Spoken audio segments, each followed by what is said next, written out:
আগের দিন গল্পের প্রথম পার্ট দিয়েছি। আজকে সবার সুবিধার্থে গল্পটি প্রথম থেকে শেষ অবধি দেওয়া হলো। ডেসক্রিপশনে টাইম মেনশন করে দিলাম। যারা যারা সিজন 2 শুনতে চাইছো তারা একটু ভিডিওটাকে টেনে যেখানে আমি টাইম মেনশন করেছি সেখান থেকে শুনে আসো। আর যারা যারা শুনোনি, একদম নতুন, তাদেরকে অনুরোধ করব গল্পটি প্রথম থেকে শোনার জন্য। তো শুনতে থাকো আজকের গল্প।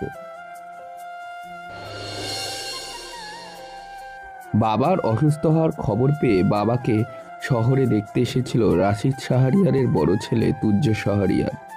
কিন্তু বাবার নিথর দেহটাকে দেখে চিৎকার করে কেঁদে উঠল তুজ্জ আর বলল, বাবা তোমার কি হয়েছে? তুমি কথা বলো, আমি যে তোমাকে দেখতে এসেছি। তারপর সেখানে উপস্থিত এক ভদ্র মহিলার দিকে তাকিয়ে তুজ্জ বলল, মালকিন, আমার বাবার কি হয়েছে? আমার বাবা কথা বলছে না কেন?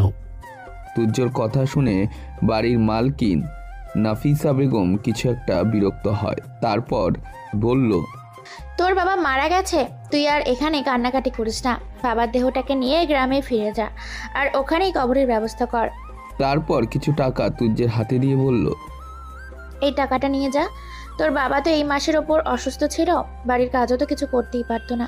তবু আমি দয়া করে তোর বাবাকে এই মাসের বেতন দিচ্ছি, এতে সব টাকা হিসেব করে দিয়ে দিয়েছি। বাড়ির মালকিন নাফিসা বেগম, তিনি একজন আইপিএস অফিসার হলেও তিনি যেমন দজ্জাল তেমন অহংকারী, লোভী, উচ্চাকাঙ্ক্ষী, রাগী মহিলা। নাফিসা বেগমের এই ব্যবহার তার স্বামী সাইমন খানের পছন্দ হলো না। সে প্রতিবাদ করে বলল, নাফিসা, রশিদ ভাই মারা গেছে আর তুমি এখন হিসেব দেখছো? তুমি কি মানুষ? একটা মানুষ যখন মারা যায় তার প্রতি ন্যূনতম সহানুভূতি দেখাতে হয়, আর তুমি সেখানে। কথাটা শেষ করতে পারল না সাইমন খান। তার আগেই নাফিসা বেগম চিৎকার করে উঠল আর বলল, তুমি একটাও কথা বলবে না। তুমি যত নষ্টের গোড়া, তোমার আশকারাতে এইসব ঘটেছে। তা না হলে বাড়ির চাকরির সাহস কি করে হয় ওসব কথা বলার? স্ত্রীর ভয়ে সাইমন খান কোনো কথা বলল না। সে জানে তার স্ত্রী কীরকম চরিত্রের মানুষ। সাইমন চৌধুরীর পাশে দাঁড়িয়ে থাকা 11 বছরের এক কিশোরী এক দৃষ্টিতে তাকিয়ে আছে এক বাবা হারানোর অসহায় ছেলেটির দিকে। সে কিছু বলতে চাইছে কিন্তু বলতে পারছে না। ওদের কথা শুনে তুজ্জ উঠে বসলো। সে সাইমন খানকে উদ্দেশ্য করে বলল, স্যার, আমাদের জন্য আপনাদের মধ্যে ঝগড়া হোক, আমি তা চাই না। তারপর তুজ্জ 1 মাসের বেতন নাফিসা বেগমের হাতে তুলে দিয়ে বলল, মালকিন, এই টাকাটা রেখে দিন। আমি জানি আপনি দয়ালু মহিলা, কিন্তু আমার বাবা তো 1 মাসের উপর অসুস্থ ছিল। উনি তো আপনার বাড়ির কিছু কাজই করতে পারেনি, তাই এই টাকাটা দিতে হবে না। আমার শরীরে রক্ত দিয়ে হলেও বাবার কবরের ব্যবস্থা আমি করব। এখন আমি আসছি, আপনারা ভালো থাকবেন। কথাটি বলে তুজ্জ তাদের বাড়ির ড্রাইভারকে বলে, ভাইয়া, একটা গাড়ির ব্যবস্থা করবেন, তাহলে বাবাকে নিয়ে গ্রামে যেতে সুবিধা হতো। তুজ্জের কথা ড্রাইভার ফিরোজ বাড়ির মালকিন নাফিসা বেগমের দিকে তাকায়। নাফিসা বেগম বলল, আমার দিকে কেন তাকিয়ে আছিস? যত তাড়াতাড়ি পারিস এই পাপটাকে এখান থেকে বিদায় কর। আমাদের গাড়ি করে নিয়ে যেতে হবে না, অন্য একটা গাড়ির ব্যবস্থা কর।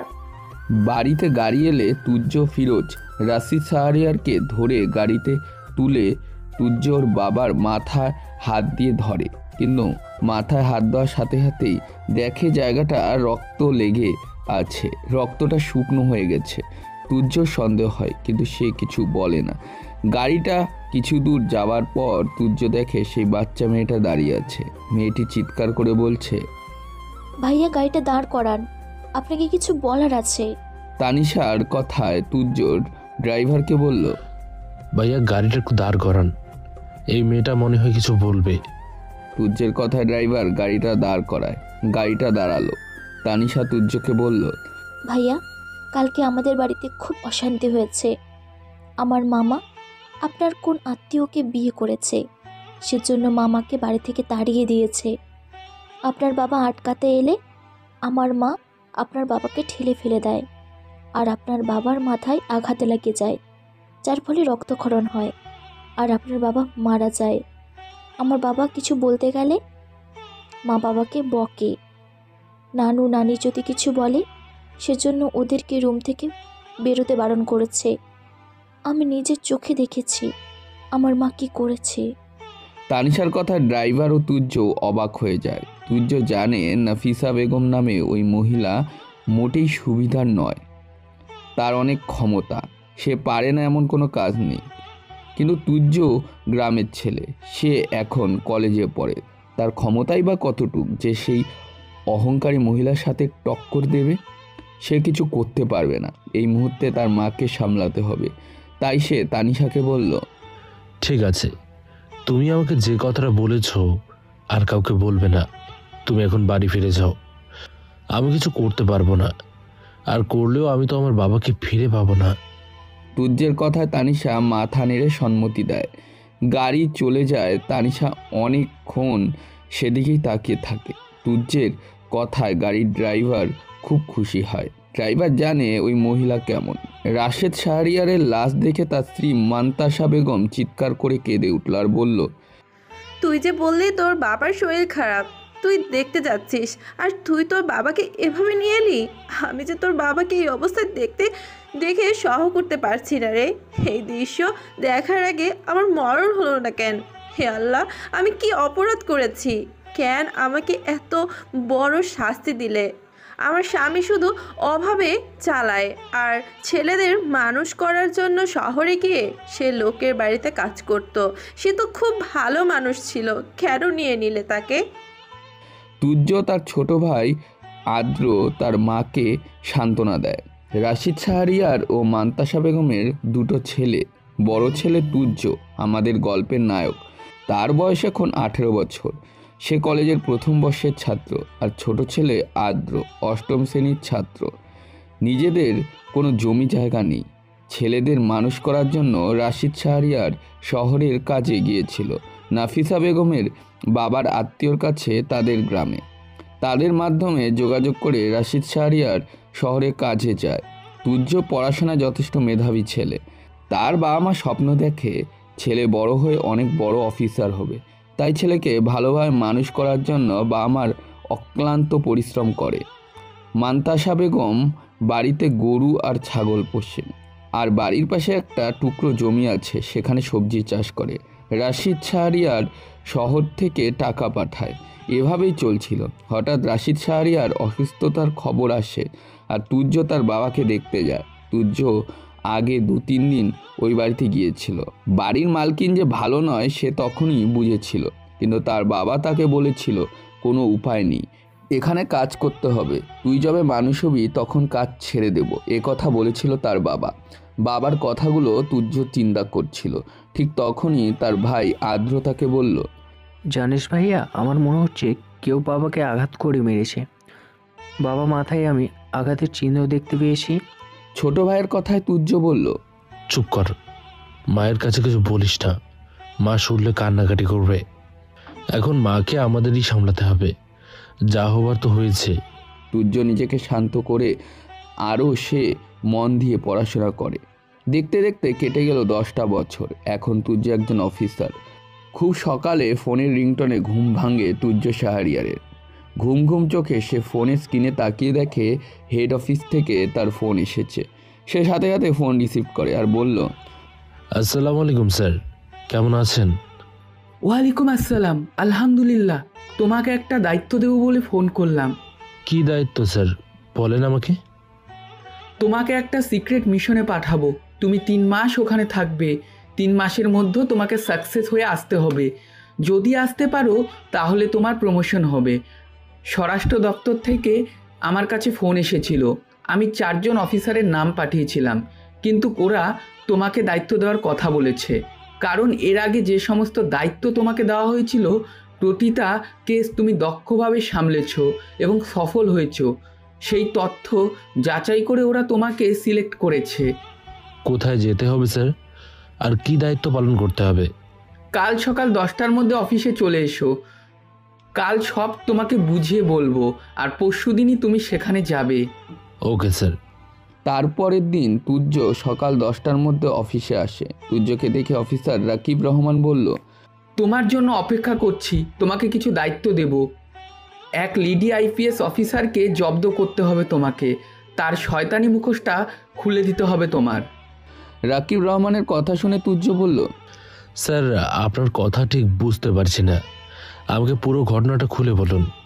তোমাকে বোঝাবো বলেই তো ডেকেছি, আগে আমার কথা শুনো, তবে তো তুমি কথা বলবে। রাকিব রহমান তুর্যকে লেডি আইপিএস অফিসার নাফিসা বেগমের সমস্ত কুকীর্তি খুলে বলল।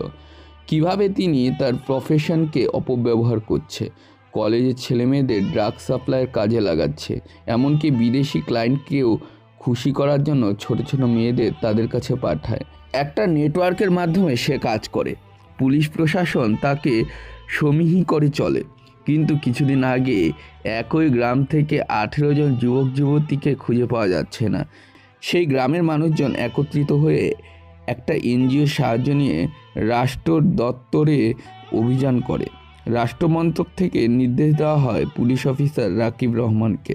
তারপর রাকিব রহমান 4 জনের নাম পাঠায়, তার মধ্যে তুর্য রহমান বেস্ট হয়। অফিসার তুর্যকে দায়িত্ব দেওয়ার জন্য ডেকে পাঠায়। রাকিব রহমানের কথা শুনে তুর্য কিছুক্ষণ চুপ করে বসে থাকে। তার বাবার কথা মনে পড়ে যায়। কত কষ্ট দিয়েছে ওই মহিলা, তার বাবাকে তুর্যকে চুপ করে বসে থাকতে দেখে। রাকিব রহমান বলল, তুমি কি চিন্তা করছো তুর্য আলমের কেসটা নিয়ে? আলমের কেসটা আমি অন্য কোনো অফিসারকে দিয়ে দিচ্ছি, তোমাকে এখন এই দায়িত্ব নিতে হবে। আর সময় খুব কম, 3 মাস। এই 3 মাসের মধ্যে আমার পজিটিভ রেজাল্ট চাই। রাকিব রহমানের কথা শুনে তুর্য বলল, স্যার, আপনি বিশ্বাস করে আমাকে দায়িত্ব দিচ্ছেন, আমি চেষ্টা করব। তারপর রাকিব রহমান তুর্যকে কি করতে হবে সব কিছু বুঝিয়ে বলল। তুর্য খানভিলার সামনে দাঁড়িয়ে আছে অনেকক্ষণ থেকেই, বাড়িটা পর্যবেক্ষণ করছে। তার অনেক কিছু মনে পড়ে যাচ্ছে। বাবার নিথর দেহটাকে এই বাড়ি থেকেই সে নিয়ে গিয়েছিল, কত কথা শুনিয়েছিল ওই মহিলা। আজকে আবার কতদিন পরে ওই মহিলার মুখোমুখি হতে হবে। না, ছাড়বে না সে ওই মহিলাকে, মুখোশ সে খুলবেই।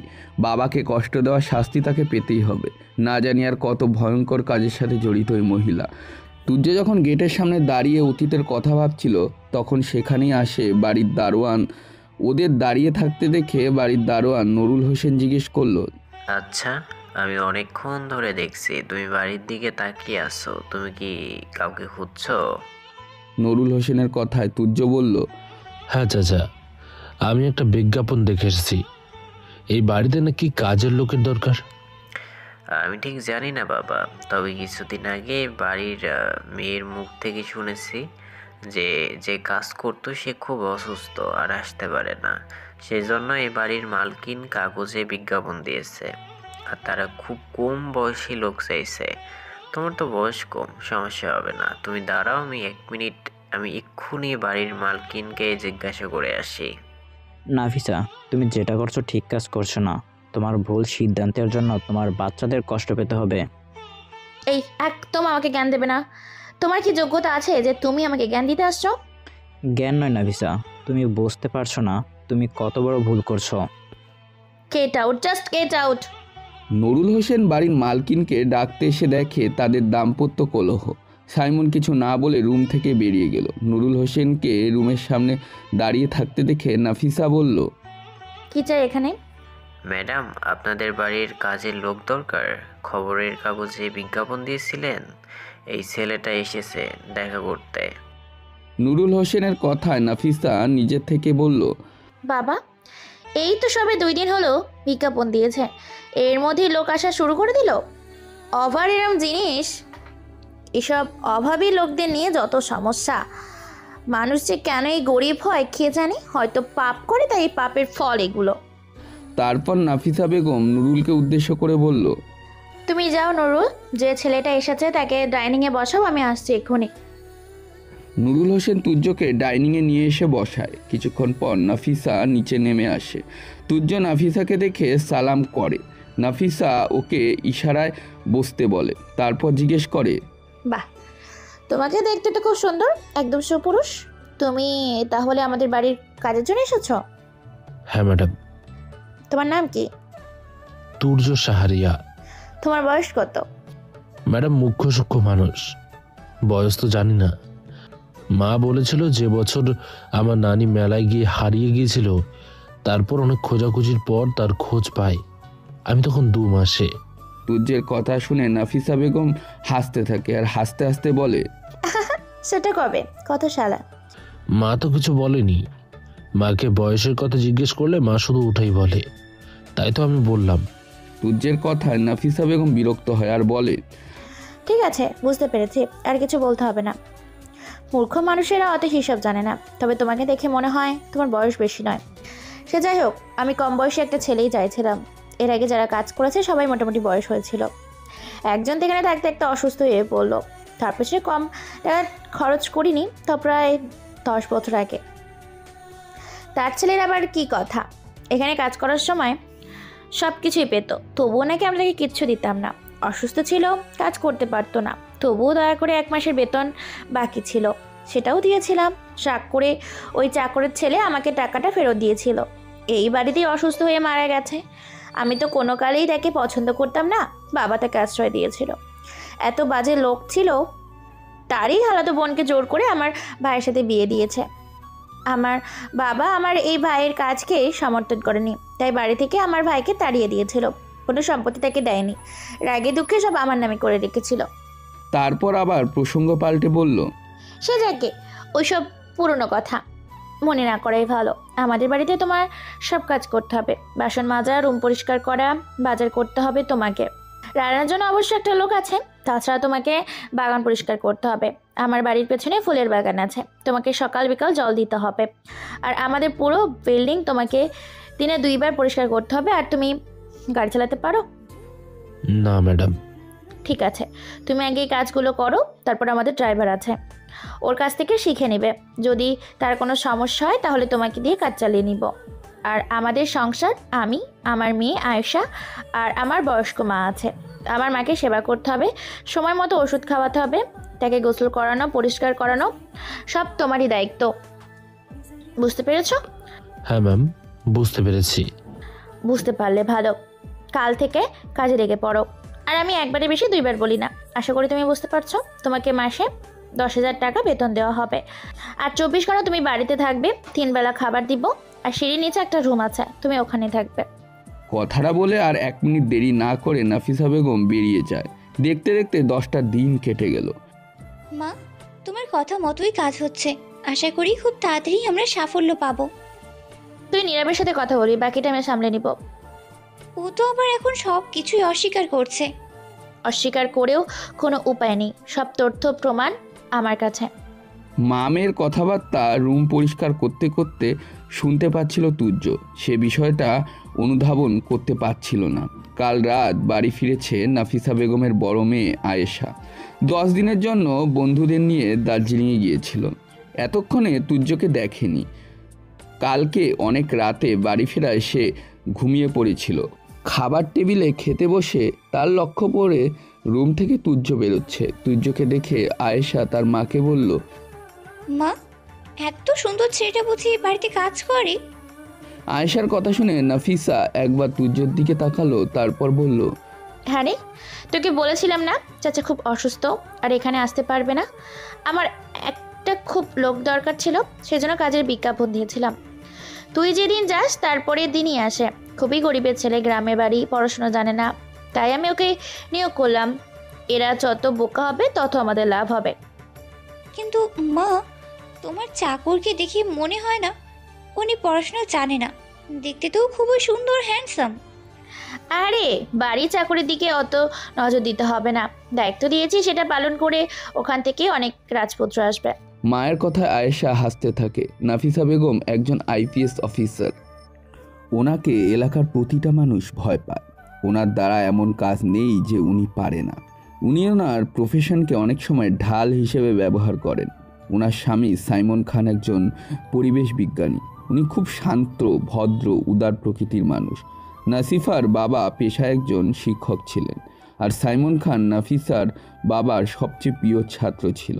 তার বাবাই পছন্দ করে নাফিসাকে সাইমনের সাথে বিয়ে দিয়েছিল। সাইমন খানদের ফ্যামিলি অনেক বড় ছিল। তারা 4 ভাই, সবাই একসাথেই থাকতো। কিন্তু নাফিসা নিজের মতন করে বড় হয় তার শ্বশুর বাড়িতে। কারো অনুত্যাগ সে স্বীকার করতে পারত না। এই নিয়ে শ্বশুরবাড়ির প্রতিদিন অশান্তি লেগেই থাকতো। তারপর একদিন স্বামীকে বুঝিয়ে 2 বাচ্চা নিয়ে সে বাপের বাড়িতে চলে আসে। নাসিমা বেগম 2 ভাই বোন। তার ভাই হালিম বাড়ির অমতে এক গরিব অশিক্ষিত মেয়েকে বিয়ে করেছিল বলে তাকে তার বাবা বাড়ি থেকে তাড়িয়ে দিয়েছিল। তার জীবনদশায় সে আর তাকে ঢুকতে দেয়নি। তুজ্জের বাবার খালাতো বোনকে বিয়ে করেছিল নাফিসা বেগমের ছোট ভাই হালিমা। নাফিসা বেগমকে তার বাবা অনেক ভালোবাসত। যেহেতু তার বাবা তার ভাইকে বাড়ি থেকে তাড়িয়ে দিয়েছিল, তাই সে বাবাকে বলে পরবর্তীকালে সমস্ত সম্পত্তি নিজের নামে করে নেয়। নাসিফা বেগমের মা এখন অসুস্থ, তার সাথেই থাকে তার 2 মেয়ে। বড় মেয়ে আয়েশা, বয়স 25 বছর, একজন মডেলিং, আবার মাকে তার বিজনেস কাজে সাহায্য করে, সেই সাথে নানা রকমের অসামাজিক কাজের সাথে যুক্ত। আর ছোট মেয়ে তানিশা, 21 বছর বয়স, এখন অনার্স 2য় বর্ষের ছাত্রী। বড় মেয়ে আয়েশা অনেকটা মায়ের শিক্ষায় বড় হয়েছে, মায়ের মতন অহংকারী, দজ্জাল, ভয়ঙ্কর। কিন্তু ছোট মেয়ে তানিশা সম্পূর্ণ তার বিপরীত। নাফিসা বেগমের স্বামী সাইমন খান আলাদা বাড়িতে থাকে। 2 মেয়ে, বড় মেয়ে থাকে মায়ের সাথে আর ছোট মেয়ে থাকে বাবার সাথে। তানিশা আজকে তার বাবাকে বলছে, বাবা, তুমি তো মায়ের সাথে দেখা করতে গিয়েছিলে, মা কি বলল? মেয়ের কথায় সাইমন খান মেয়েকে বলল, তোর মা আমার কথা শুনবে। আমার যতটুকু বোঝানোর আমি ততটুকু বুঝিয়েছি, আর আমরা কিছু করার নেই। জেনে বুঝে যদি কেউ সাপের গর্তে হাত দেয়, সেখানে ছোবলতে খেতেই হবে। আমি আর কি করব বল? আজ 27 বছর আমাদের বিবাহিত জীবন, কিন্তু 17 বছর পর আমরা আলাদা হয়ে যাই। তুই সবসময় আমার কথা শুনতিস, তাই তোর মা তোকে পছন্দ করতো না। তোর দায়িত্ব আমাকে দিয়েছিল, কিন্তু আয়েশা তোর মায়ের মতো, তাই ওকে নিজের কাছে রেখে দিয়েছিল। বাবা, আপু আজকে আমাদের কলেজে গিয়েছিল, যদিও আমার সাথে দেখা হয়নি। আমার মনে হচ্ছে ইউনিয়ন লিডার সিরাজের সাথে ওর কিছু কালেকশন আছে, কারণ আমার এক বান্ধবী তমা ওদের দুজনকে কথা বলতে দেখেছে। ছোট মেয়ে তানিশার কথা শুনে সাইমন খান দুঃখ করে বলল, কি বলবো বল? দেখিসনি আমি সেদিন তোর মাকে কত বুঝিয়েছিলাম, কিন্তু তোর মা আমার কোনো কথাই গুরুত্ব দিল না। এই মহিলাকে থামানো শক্ত আছে, আমি পারবো না। তোর নানু যে কি জিনিস আমার ঘরে চাপিয়ে দিয়েছে, আমি তো হাড়ে হাড়ে টের পাচ্ছি। ওর জন্য আমি অনেক কিছু হারিয়েছি। আমার পরিবার থেকে আমি দূরে সরে গেছি। আমার মা কত কান্নাকাটি করে, কিন্তু ওই মহিলা আমার মায়ের কাছে আমাকে যেতেই দিত না। যেই মা আমাকে মানুষ করলো, যে ভাইয়েরদের ভালোবাসা আমি বড় হলাম, যে বাড়ি আমার কাছে সবচেয়ে বেশি প্রিয়, আমার পরিবার, সব কিছু আজকে আমি ওই মহিলার জন্য হারিয়েছি। আমার ইনকাম কম বলে এখন তোর মা আমাকে গুরুত্ব দেয় না। তবু আমি শঙ্খপথে থেকে রোজগার করি, আর তোর মা প্রতিনিয়ত আমাকে কথা শোনাতো। যখন আমাদের বিয়ে হয় তখন তোর মা চাকরি পায়নি। তারপর চাকরি পাওয়ার পর আমাকে তো আর স্বামী হিসেবে কোনো গুরুত্বই দিল না। অপমানে অবহেলায় এই বাড়িতে পড়ে থাকতাম। সে ততটাই যন্ত্রণা হয়েছিল, যতটা করতে না পেরে তোকে নিয়ে এই ভাড়া বাড়িতে উঠে আসি। ওই মহিলার জন্য সব কিছু হারিয়েছি। আজ আমি নিঃস্ব, একমাত্র তুই আমার বেঁচে থাকার অবলম্বন। তুই আর যাই করিস, কখনো তোর মাকে অবলম্বন করিস না। এভাবে আসবে, সমস্যা থাকবে, কিন্তু মনের জোরে মোকাবিলা করতে হবে। কখনো ভেঙে পড়বি না। আমি শুধু ভাবি, তোর নানু একজন শিক্ষক ছিল, তার মেয়ে এরকম ক্যারেক্টারলেস কী করে হতে পারে? আমার তো মাঝে মাঝে অবাক হয়ে যায়। কথাটা বলতে বলতে সাইমন খান একটা দীর্ঘ নিঃশ্বাস ফেলল। তানিশার বাবার বুকে হাত দিয়ে বাবাকে বলল, বাবা, তুমি চিন্তা করো না, আমি কখনোই মা আর আপুর মতো হব না। তোমার মতো আমি একজন পরিবেশ বিজ্ঞানী হব। তুমি দেখবে বাবা, এই পরিবেশের উন্নতির জন্য আমি কাজ করব, তোমার পথ অবলম্বন করব, আর আমি কখনোই কোনো অবস্থাতেই তোমাকে ছেড়ে যাব না। ছোট মেয়ের কথায় সাইমন খান হাসল, তারপর মেয়েকে জড়িয়ে ধরে বলল, কিন্তু মা, মেয়ে যখন হয়েছ, তখন তো একদিন না একদিন পরের বাড়ি যেতেই হবে। সারা জীবন তো তুই আমারই বুকের মধ্যে আর থাকবি না। সে যখন হবে হবে বাবা, এখন তো হচ্ছে না। এখন আমি তোমার বুকের মাঝে একটু মাথা দিয়ে থাকি, এটাই আমার সবথেকে নিরাপদ জায়গা। বাবা, তুমি আমার বেস্ট বাবা।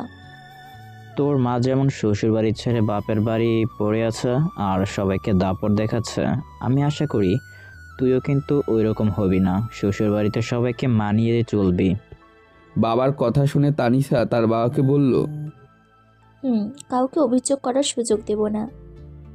এদিকে তুজ্জোর মা মনোয়ারা বেগমের শরীরটা কয়েকদিন ধরেই ভালো নয়। সে তার ছোট ছেলে আদ্রকে বলল, আদ্র, তুই তোর ভাইয়াকে একবার আসতে বল, আমার শরীরটা ভালো লাগছে না, কতদিন আমি ছেলেটাকে দেখিনি। ঠিক আছে মা, আমি ভাইয়াকে ফোন করব, তার আগে আমি তোমাকে ডাক্তারের কাছে নিয়ে যাব। তুমি বড্ড অবুঝ, কেন যে ডক্টরের কাছে যেতে চাও না আমি বুঝতে পারি না। ওষুধ খেতে আমার ভালো লাগে না, কত ওষুধ খাবো? ভাইয়া যদি জানতে পারে তাহলে কিন্তু বকাবকি করবে। ভাইয়া আমাকে বলেছে তোমাকে যেন কোনো অযত্ন না হয়, তাই তো ভাইয়া আমাকে তোমার কাছে থাকতে বলেছে।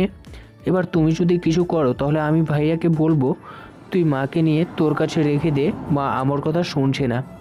আদ্রর কথায় তার মা মনোয়ারা বেগম বলল, না না, আমার গ্রামের মানুষ, এই খোলামেলা বাতাস আমার সবচেয়ে প্রিয়, আমি শহরে গিয়ে থাকতে পারবো না।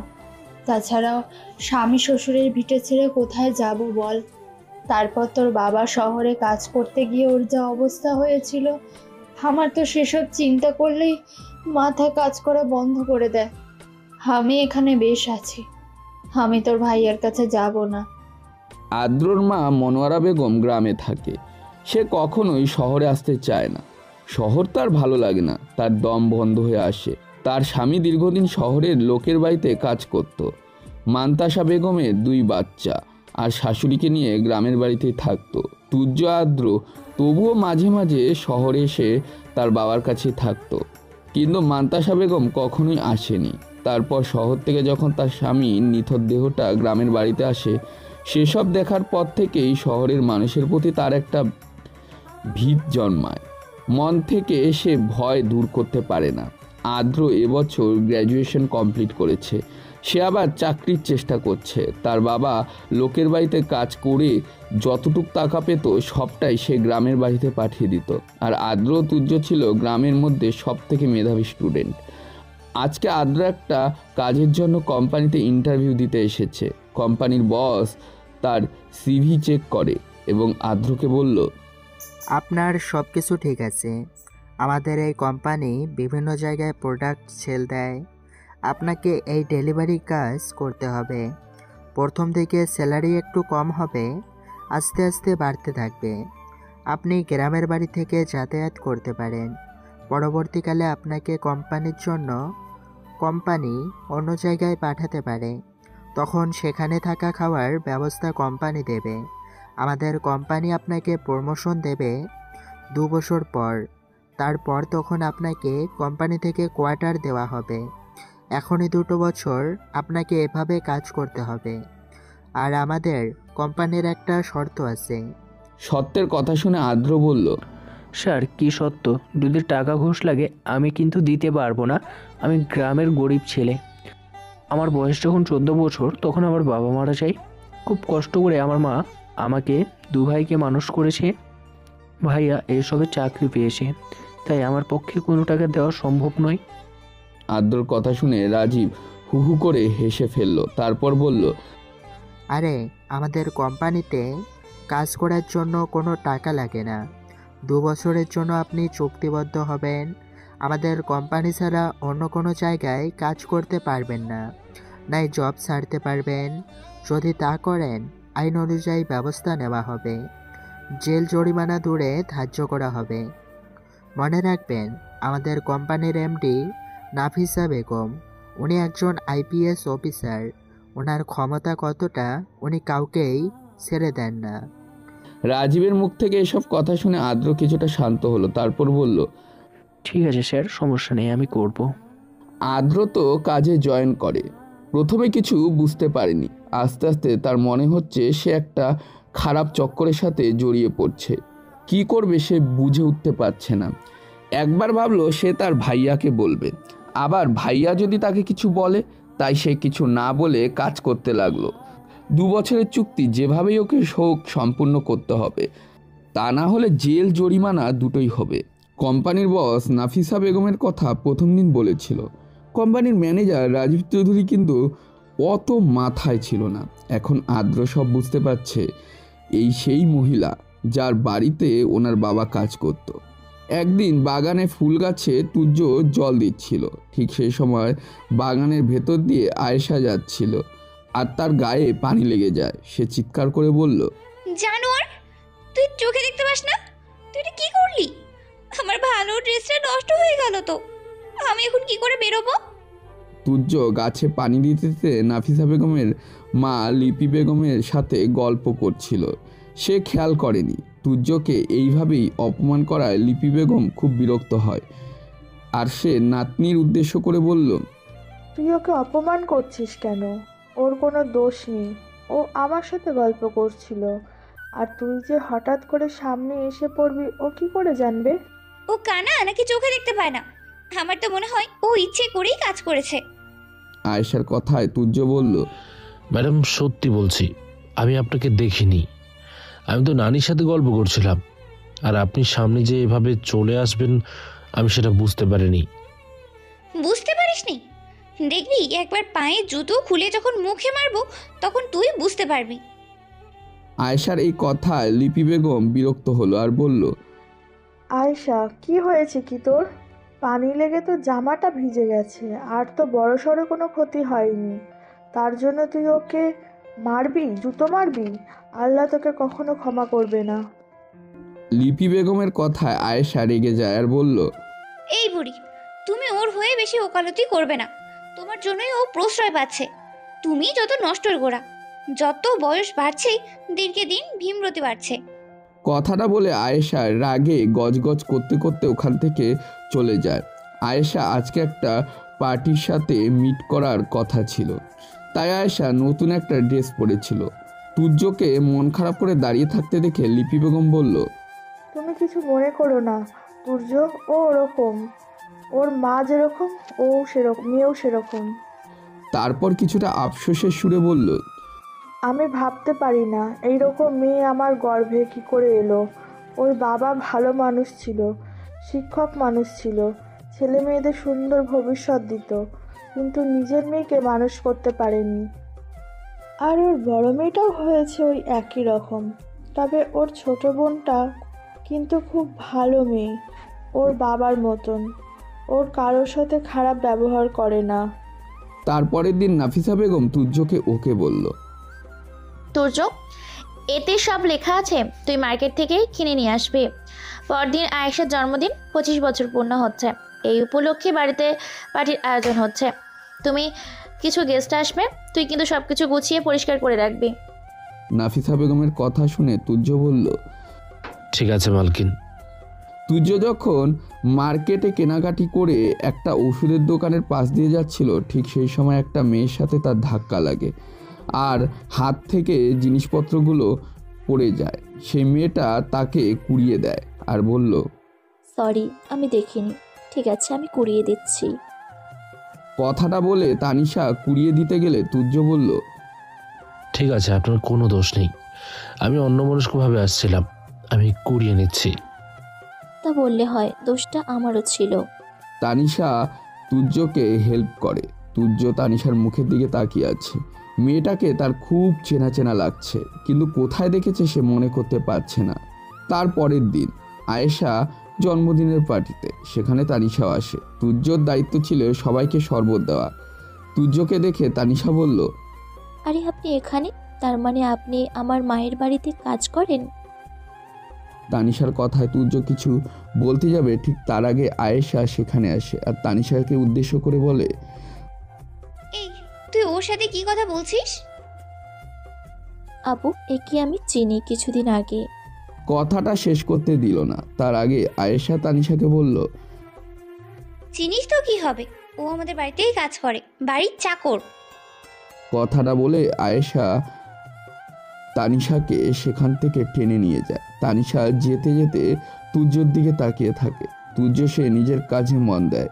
বিদেশি কিছু ক্লায়েন্ট বাড়িতে এসেছে, তার সাথে তানিশাকে আলাপ করিয়ে দেয়। তার মধ্যে রাজীবও ছিল আর বলল, তোমরা এর সাথে আলাপ করো, আমার ছোট বোন তানিশা।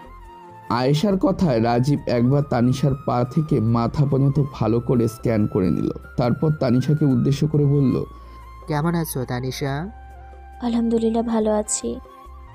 তোমার আপুর মুখ থেকে তোমার অনেক গল্প শুনেছি। তোমাকে দেখার খুব ইচ্ছে ছিল, আজকে আলাপ হয়ে গেল। তোমার সাথে কথা বলতে চাই। তোমার ফোন নাম্বারটা দেবে আমায়? কেন, ফোন নাম্বার নিয়ে কি করবেন? রাত জেগে গল্প করতাম। রাজীবের কথায় তানিশা বলল, সরি স্যার, আমার পার্সোনাল নম্বর কাউকে দেই না। তাছাড়া আমি পড়াশুনো করি, রাত জেগে গল্প করার সময় আমার নেই। কথাটা বলে তানিশা ওখান থেকে চলে আসে। সে তখন তুর্যকে খুঁজছিল। তার মনে হয় তুর্য কাজের লোক নয়, তাকে কোথাও যেন সে দেখেছে, মনে করতে পারছে না। তানিশাকে কাউকে খুঁজতে দেখে রাজীব তানিশার কাছে আসে আর বলল, আমি তো এখানে আছি, তুমি কাকে খুঁজছো? রাজীবের কথায় তানিশা রেগে যায় আর বলল, আমি কিন্তু আপনাকে খুঁজছি না। আপনি কেন আমার পেছনে পেছনে ঘুরে বেড়াচ্ছেন? বড্ড বেহায়া লোক তো আপনি। তানিশার কথা মজা করে রাজীব বলল, যদি কাউকে আমার পছন্দ হয় তার জন্য আমি সব করতে পারি। আয়শা তোমার এত গল্প করেছে যে আমি তখন থেকে তোমার প্রেমে পড়ে গেছি। উল্টোপাল্টা কথা একদম বলবেন না। আমার আপুর সাথে আমার তুলনা করবেন না, আমি কখনো ওরকম নই। ওরকম হয়ে যাবে, তোমাদের রক্ত তো ওই রকমই। মা আর বোন যখন ওই রকম, আর তুমি আর হতে কতক্ষণ? কথাটা শুনে তানিশা আর সহ্য করতে পারল না। সে রাজীবের গালে একটা চড় মারে। রাজীব তানিশাকে ধরতে গেলে ছুটে চলে যায়, আর যাওয়ার সময় তুর্যের সাথে তার ধাক্কা লাগে। তানিশা তুর্যকে জড়িয়ে ধরে আর বলে, ওই লোকটা নেশা করে, আমার সাথে উল্টোপাল্টা কথা বলেছে। তুর্য রাজীবের দিকে তাকায়। রাজীব কিছু বলবে কি? আয়েশা তখন রাজীবকে খুঁজছিল। আয়েশা রাজীবকে বলল, রাজীব, তুমি এখানে? সিরাজ চলে এসেছে, ও তোমাকে ডাকছে। বলেছে আজকে রাতের মধ্যেই নাকি প্রোডাক্টগুলো ডেলিভারি দিতে হবে। আয়েশা রাজীবকে নিয়ে চলে যায়। রাজীব যাওয়ার আগে তানিশাকে একবার ভালো করে দেখে নেয়। তানিশা তখন তুর্যর কাছে ছিল। রাজীব চলে যেতেই তুর্য বলল, ও চলে গেছে, এবার আপনি শান্ত হন। তুর্যর কথায় তানিশা বলল, আমাকে আপনি করে বলবেন না, আমি আপনার থেকে অনেক ছোট। কিন্তু আপনার আপু তো ওনাকে ম্যাডাম বলে বলতে বলেছে। ওকে বলবেন, আমাকে বলার দরকার নেই। আর জানেন তো, আমি এই বাড়িতে থাকি না। আমি আপু মায়ের মতো নই, আমি হয়েছে আমার বাবার মতো। আমার বাবা একজন পরিবেশ বিজ্ঞানী, পরিবেশকে সুস্থভাবে বাঁচিয়ে রাখার জন্য গবেষণা করেন, একটা সুস্থ পরিবেশ দিতে চান। তাই মায়ের সাথে বাবা কখনোই বনিবনা হয় না, আর আমি বাবার পথকে অবলম্বন করে এগিয়ে যাচ্ছি। তানিশার কথায় তুর্য হাসল। তানিশা বলল, জানেন তো, আপনাকে আমার সন্দেহ হচ্ছে। তানিশার কথায় তুর্য অবাক হলো। তারপর তুর্য বলল, সন্দেহ হচ্ছে কেন? আমি কি করেছি? আপনাকে আমার বাড়ির কাজের লোক বলে মনে হচ্ছে না। আমার মনে হচ্ছে আপনাকে কোথাও দেখেছি। আপনার সাথে আমার অনেক দিনের পরিচয়, আজকে নয়, বহুদিন আগে থেকে আমরা পরিচিত। আপনি কি কিছু ফিল করছেন? তানিশার কথায় তুর্য হেসে ফেলল আর বলল, বাড়ির কাজের লোক আবার কি ফিল করবে? আমার মনে হচ্ছে আপনি কিছু গোপন করছেন। যাকগে, রাত হয়ে গেছে, বাবার শরীর ভালো নেই, আমাকে আবার বাড়ি ফিরতে হবে। আমি এখন আসছি।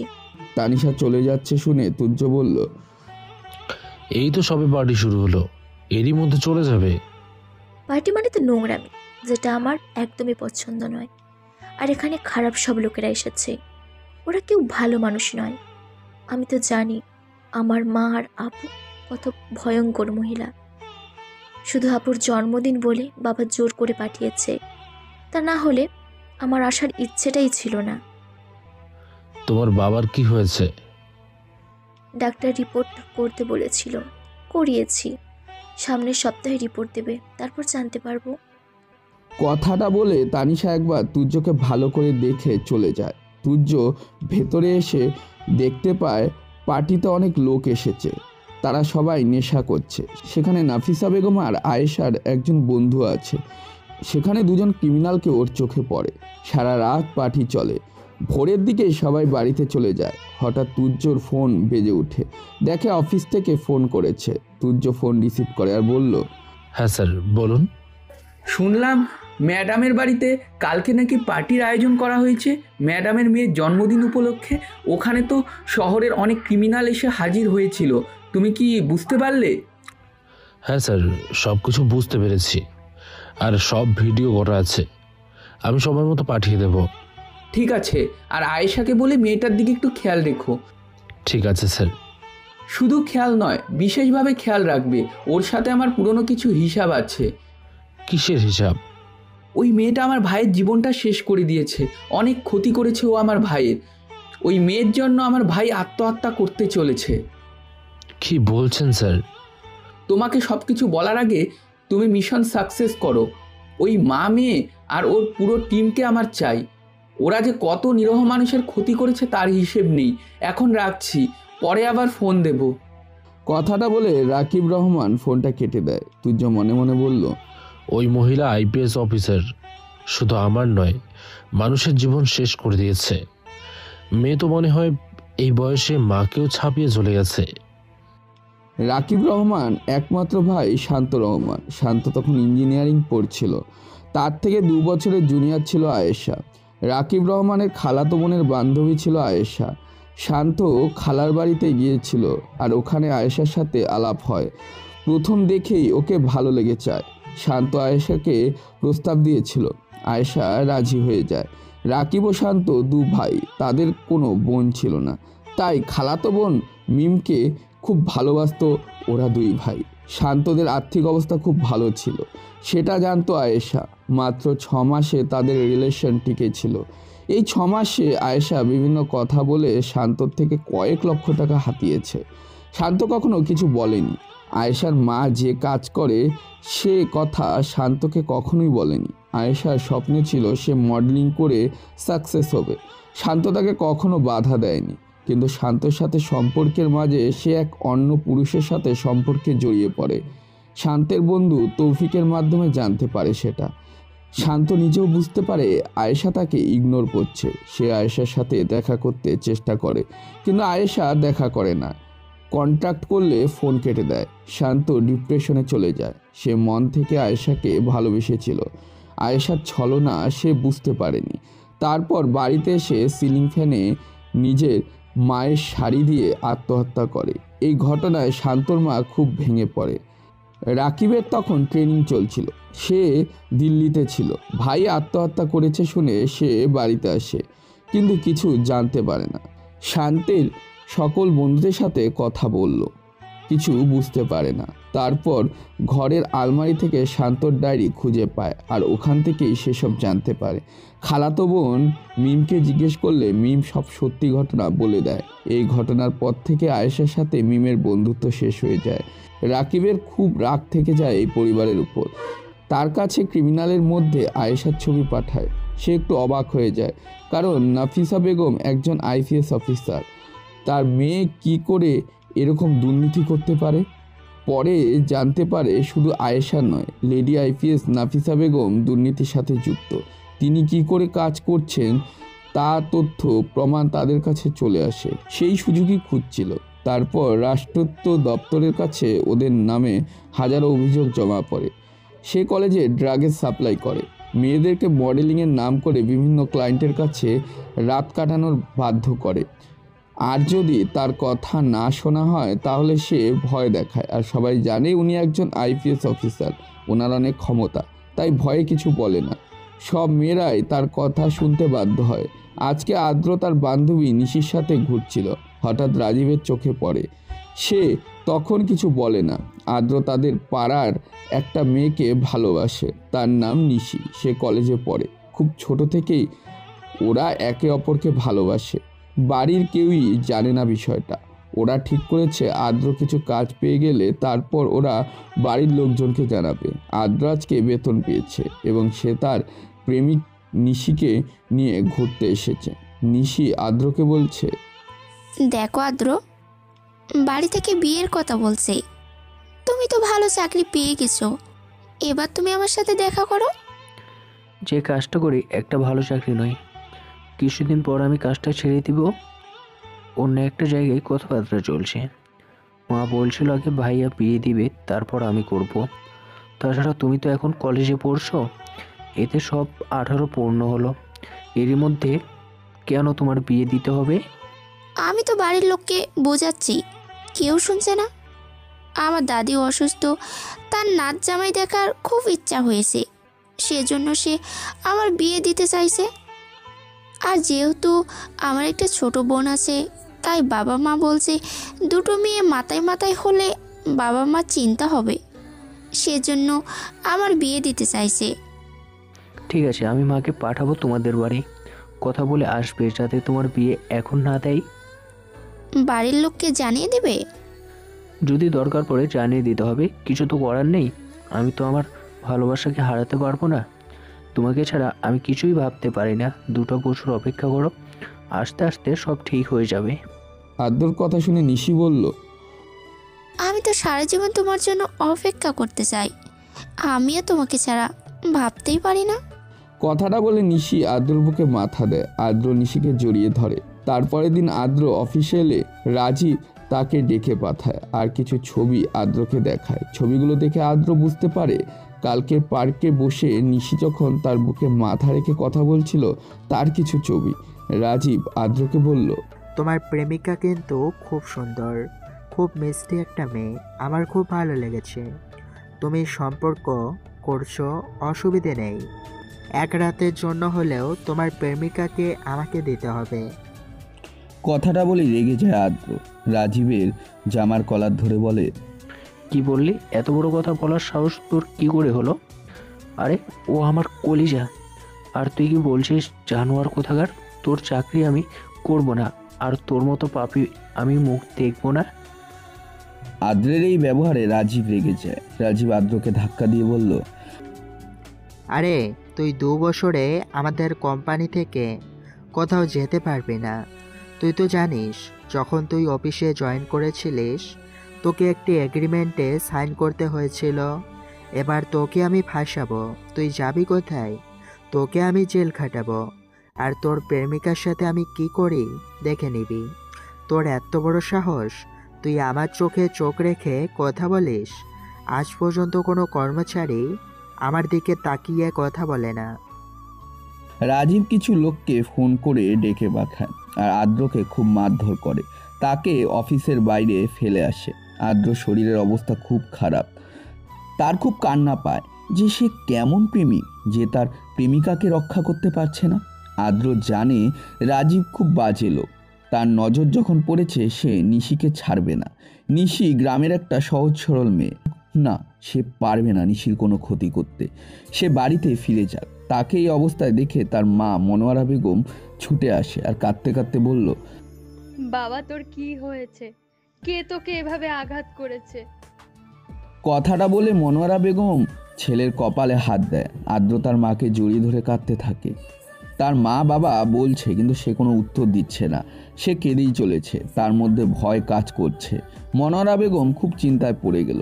সে তুর্যকে ফোন করলো। তুর্য তখন নানির রুমে খাবার দিতে গিয়েছিল। ফোনটা তার নিজের রুমেই ছিল। ফোনটা বাজা বন্ধ হয়ে যায়। নানিকে খাইয়ে সে নিজের রুমে এসে খেতে বসলো। ফোনের দিকে তাকিয়ে থাকে, দেখে 52টা মিস কল তার মায়ের ফোন থেকে এসেছে। সাথে সাথে ফোন করে তার মাকে। তুর্যর ফোন পেয়ে তার মা কাঁদতে কাঁদতে বলল, বাবা আমি কখন থেকে তোকে ফোন করছি, তোর কি হয়েছে? ফোন তুলছিস না কেন? অফিসে খুব কাজের চাপ? মায়ের কথায় আদ্র বলল, না মা, আসলে আমি একটু ওয়াশরুমে ছিলাম, সেজন্য তোমার ফোনটা রিসিভ করতে পারিনি। তা কি হয়েছে মা? তুমি কাঁদছো কেন? সব ঠিক আছে তো? ভাই কেমন আছে? আমি কিছু বুঝতে পারছি না তোর ভাইয়ের কি হয়েছে। আজকে অফিস থেকে এসে দেখলাম সারা শরীরে মারের চিহ্ন। আমি জিজ্ঞেস করলে কোনো উত্তর দিচ্ছে না, খুব কান্নাকাটি করছে। কি হয়েছে বোঝা যাচ্ছে না। ও খুব ভয় পাচ্ছে। হ্যাঁ, আমাকে কিছু বলছে না। তুই বাবা একবার তোর ভাইয়ের সাথে কথা বল। তোর ভাইয়ের শরীর প্রচুর গরম, মনে হয় জ্বর এসেছে। অনেক দিন তো বাড়ি আসিসনি, তুই দুদিনের ছুটি নিয়ে আয়, আমিও তোকে অনেক দিন দেখিনি। ঠিক আছে মা, আমি কালকে ছুটি নিয়ে যাব। তুমি কিন্তু আদ্রের খেয়াল রাখবে। আমি গিয়ে আদ্রের সাথে কথা বলবো।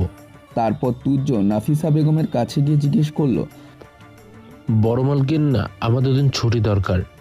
গ্রামের বাড়িতে আমার ছোট ভাই খুব অসুস্থ, মা খুব কান্নাকাটি করছে, আমি ছোট ভাইকে দেখতে যাব।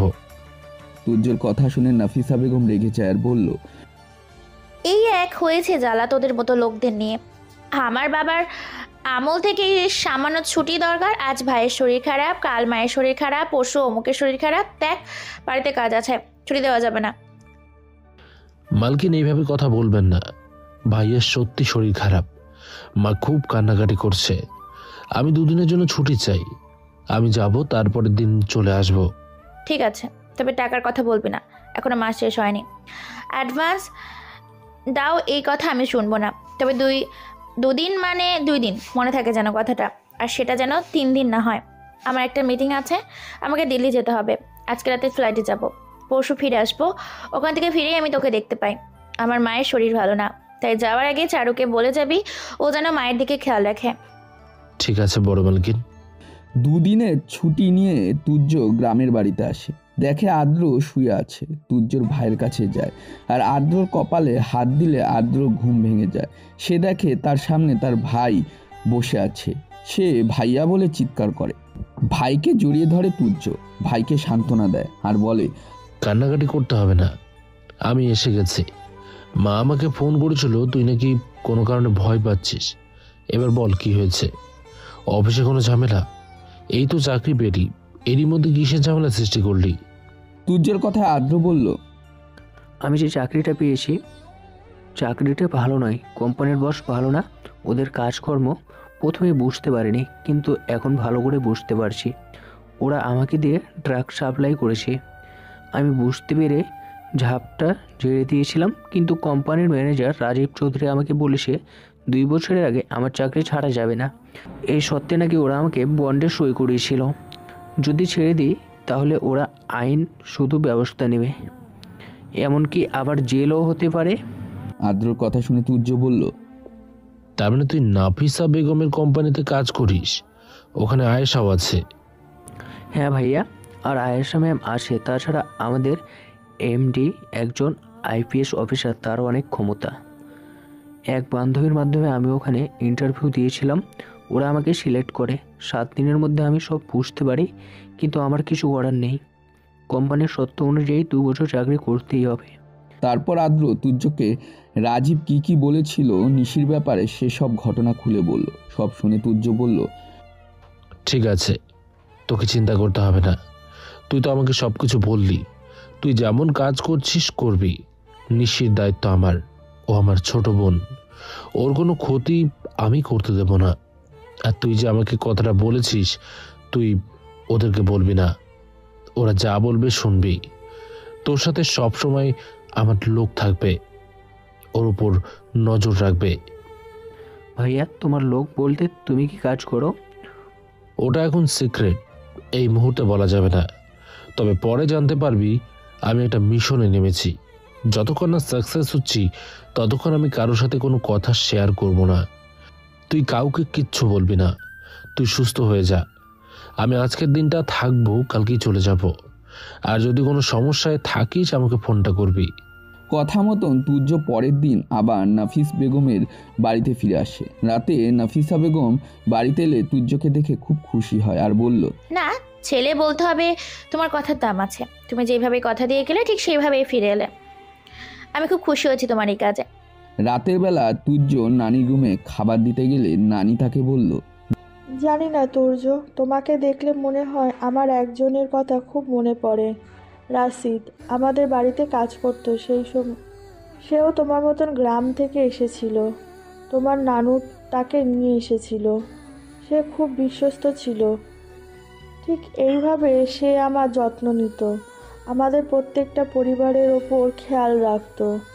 তোমার নানু তাকে খুব ভালোবাসতো, কিন্তু হঠাৎ করে সে মারা গেল।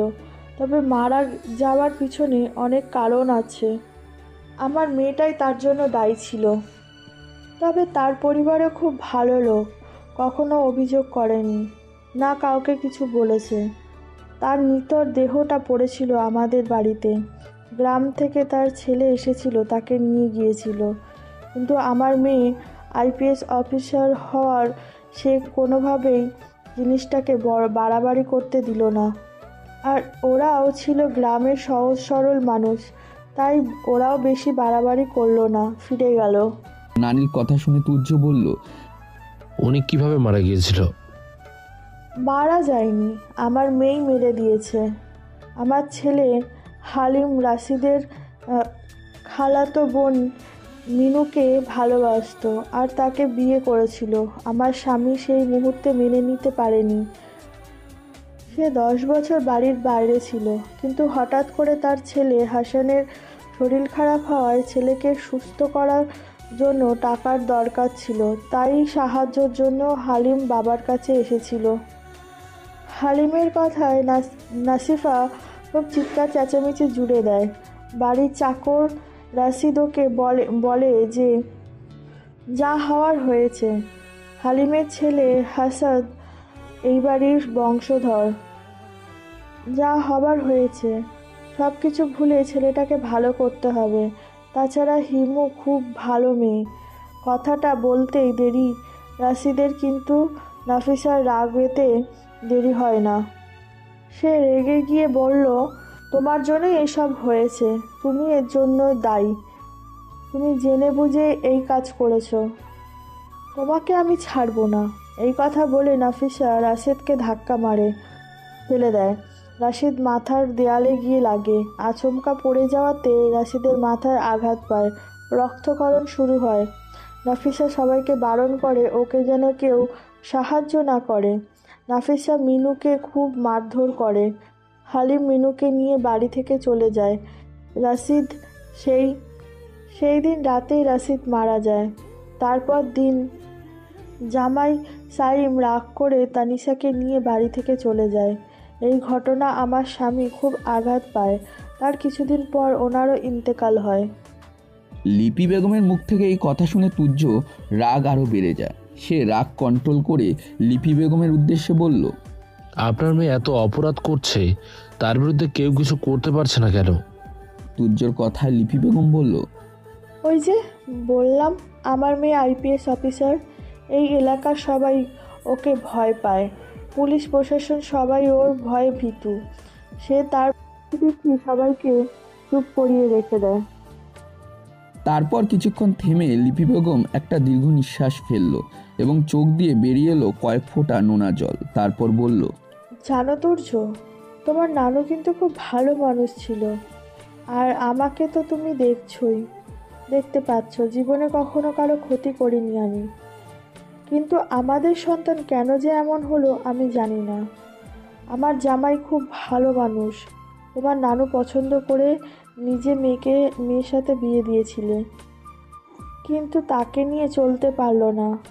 সে বিরক্ত হয়ে সংসার ছেড়ে চলে গেল, কিন্তু ডিভোর্স করেনি, কারণ ছোট মেয়েটা ওর কাছেই থাকে আর বড় মেয়ে আয়শা তার মায়ের কাছে।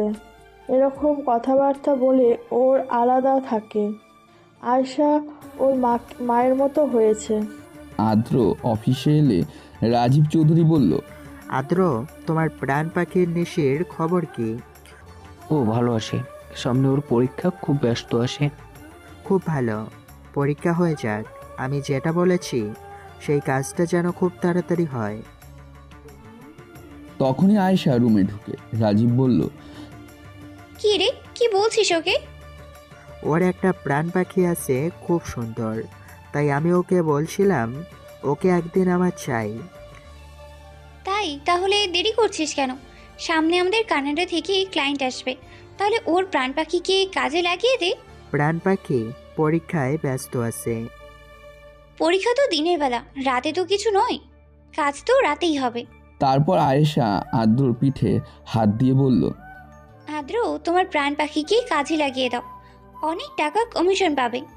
আয়েশার কথায় খুব রেগে যায় আদ্র আর বলল, আমি মেয়েটাকে খুব ভালোবাসি, আমি কোনোভাবেই ওর ক্ষতি করতে পারবো না। আদ্রের কথা আয়েশা হু হু করে হেসে উঠে আর হাসতে হাসতে বলল, ভালোবাসা বোরিং, এসব কথা আমার কাছেই বলবে না। এসব তত্ত্ব কথা এখন আমার আর মানায় না। তাই যা বলছি তুমি রাজি হয়ে যাও। আর তুমি যদি রাজি নাও হও, আমাদের অপশন তো আছেই। তোমাকে একটু ভালো করেই বললাম, তুমি কাজের ছেলে, আমাদের ডিপার্টমেন্টে যারা কাজ করে সব থেকে তোমার কাজই খুব ভালো, সেটা আমি শুনেছি এবং আমি দেখেছি। তাই তোমাকেই বলছি, কখনো কোনো মেয়েকে পার্সোনাল প্রপার্টি ভাববে না। শুধু টাকা চাই, টাকা থাকলেই অনেকেই আসবে, অনেকেই যাবে। টাকা থাকলেই সবটাই তুমি পাবে। কথাটা বলে আয়েশা আদ্রর পিঠে চাপড় মেরে সেখান থেকে চলে যায়। রাজীব বলল, ম্যাডাম কি বললে শুনতে পেয়েছ? ম্যাডামের মাও কিন্তু বিষয়টা জানে, আমি বলেছি। তাই যদি সমস্যা না পড়তে চাও আমার শর্তে রাজি হয়ে যাও। রাতের দিকে আদ্র তুর্যকে ফোন করে আর বলল, ভাইয়া এরা তো আমায় খুব চাপ দিচ্ছে, এমনকি ম্যাডামের মা পর্যন্ত সব জানে। আমি কি করব কিছু বুঝতে পারছি না। উনি একজন অফিসার, অনেক ক্ষমতা। তুই কিছু কর ভাইয়া। নিশি খুব সরল মেয়ে, ওর ক্ষতি করতে আমি পারবো না রে ভাইয়া। আমি ওকে নিজের থেকেও বেশি ভালোবাসি। আদ্রের কথা শুনে তুর্য আদ্রকে আশ্বস্ত করলো আর বলল, তুই শান্ত হ ভাই, আমি দেখছি কি করা যায়। কথাটা বলে তুর্য ফোনটা কেটে দেয় আর সাথে সাথে অচেনা নম্বর থেকে ফোন আসে। সে ফোন রিসিভ করে। কিছু বলার আগেই অপর প্রান্ত থেকে মিষ্টি সুরে বলল, আসসালামু আলাইকুম, কেমন আছেন? ফোনের কণ্ঠস্বরটা খুব চেনা চেনা লাগছে। সে বুঝতে না পেরে তুর্য বলল, ওয়ালাইকুম সালাম, আলহামদুলিল্লাহ। আপনি কে বলছেন? আমি তানিশা, আমাদের মালকিনের ছোট মেয়ে। চিনতে পারছেন এবার? তানিশার কথা বুঝতে পেরে তুর্য বলল, বুঝতে পেরেছি ম্যাডাম, কিন্তু আমাকে ফোন করেছেন কেন? আমি আপনাকে বলেছি আমাকে আপনি বলার দরকার নেই। আর ফোন করেছি তার কারণ আমার বাবা তোমার সাথে, সরি আপনার সাথে কথা বলতে চেয়েছেন। যদি একবার আমাদের বাড়িতে আসেন খুব ভালো হয়। তানিশার কথা বুঝতে পেরে তুর্য বলল, সরি বলার দরকার নেই, এবার থেকে তুমিও আমাকে তুমি বলেই ডাকবে। আর ঠিক বুঝতে পারলাম না কেন তোমার বাবা আমার সঙ্গে দেখা করতে চাইছে। তা তো জানি না, তবে আমার মনে হয় আমার মুখে তোমার কথা শুনে তোমাকে বাবার ভালো লেগে গেছে, তাই হয়তো দেখতে চেয়েছেন। তুমি কিন্তু না করবে না। আমার বাবা খুব অসুস্থ, বাবার কিডনির সমস্যা হয়েছে, ডায়ালিসিস চলছে।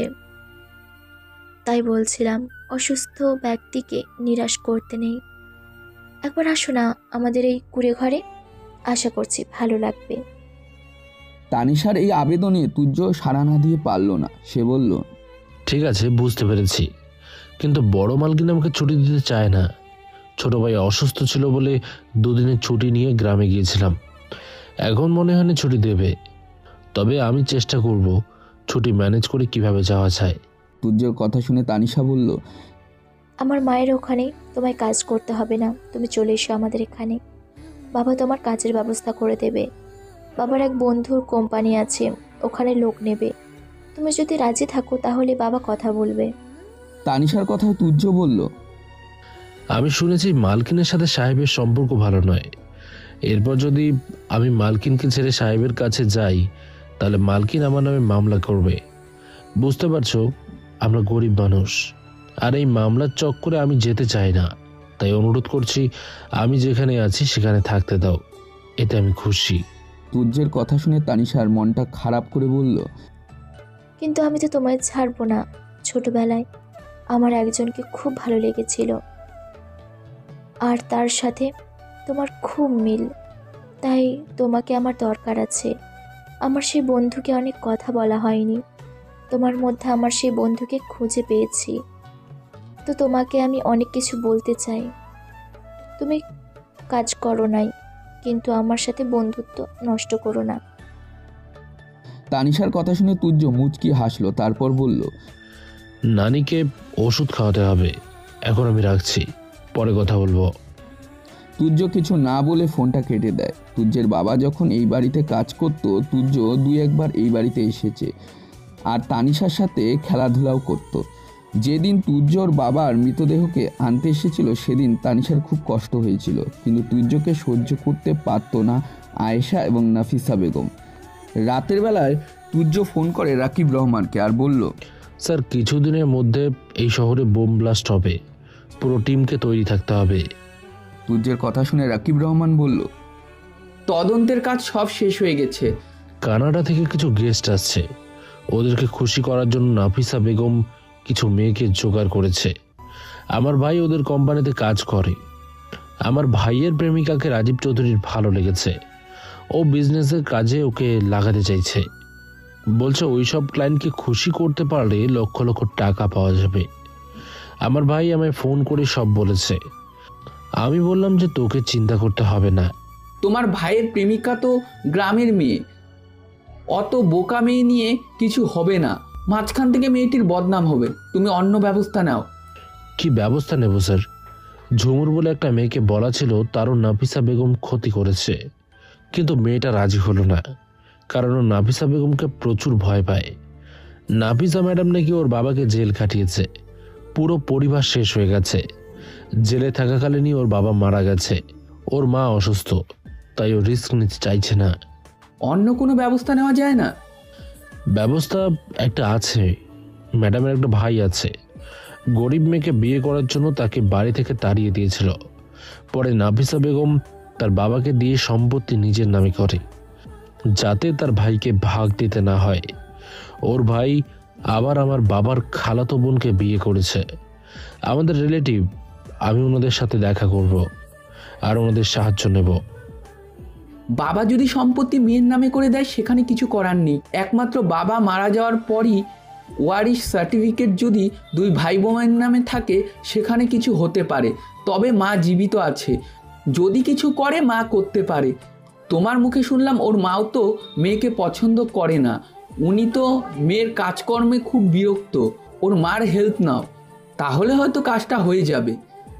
ঠিক আছে স্যার, আমি চেষ্টা করছি। নানির কাছে আমি ওদের ঠিকানা নিয়েছি, উনি নাকি ছেলের সাথে মাঝে মাঝে কথা বলেন, আমাকে বলেছে। তুমি কথা বলো, ওই ম্যাডামকে আর ছাড়া যাবে না। ঠিক আছে স্যার, 1 সপ্তাহের মধ্যে রেজাল্ট দেব। আমার এই বাড়িতে কাজ করতে ভালো লাগছে না, প্রায় 2 মাসের উপর হয়ে গেল। আপনি 3 মাস সময় দিয়েছেন স্যার, আমি আর অপেক্ষা করতে পারছি না। ওকে তুর্য, অল দ্য বেস্ট, কাজে লেগে পড়ো।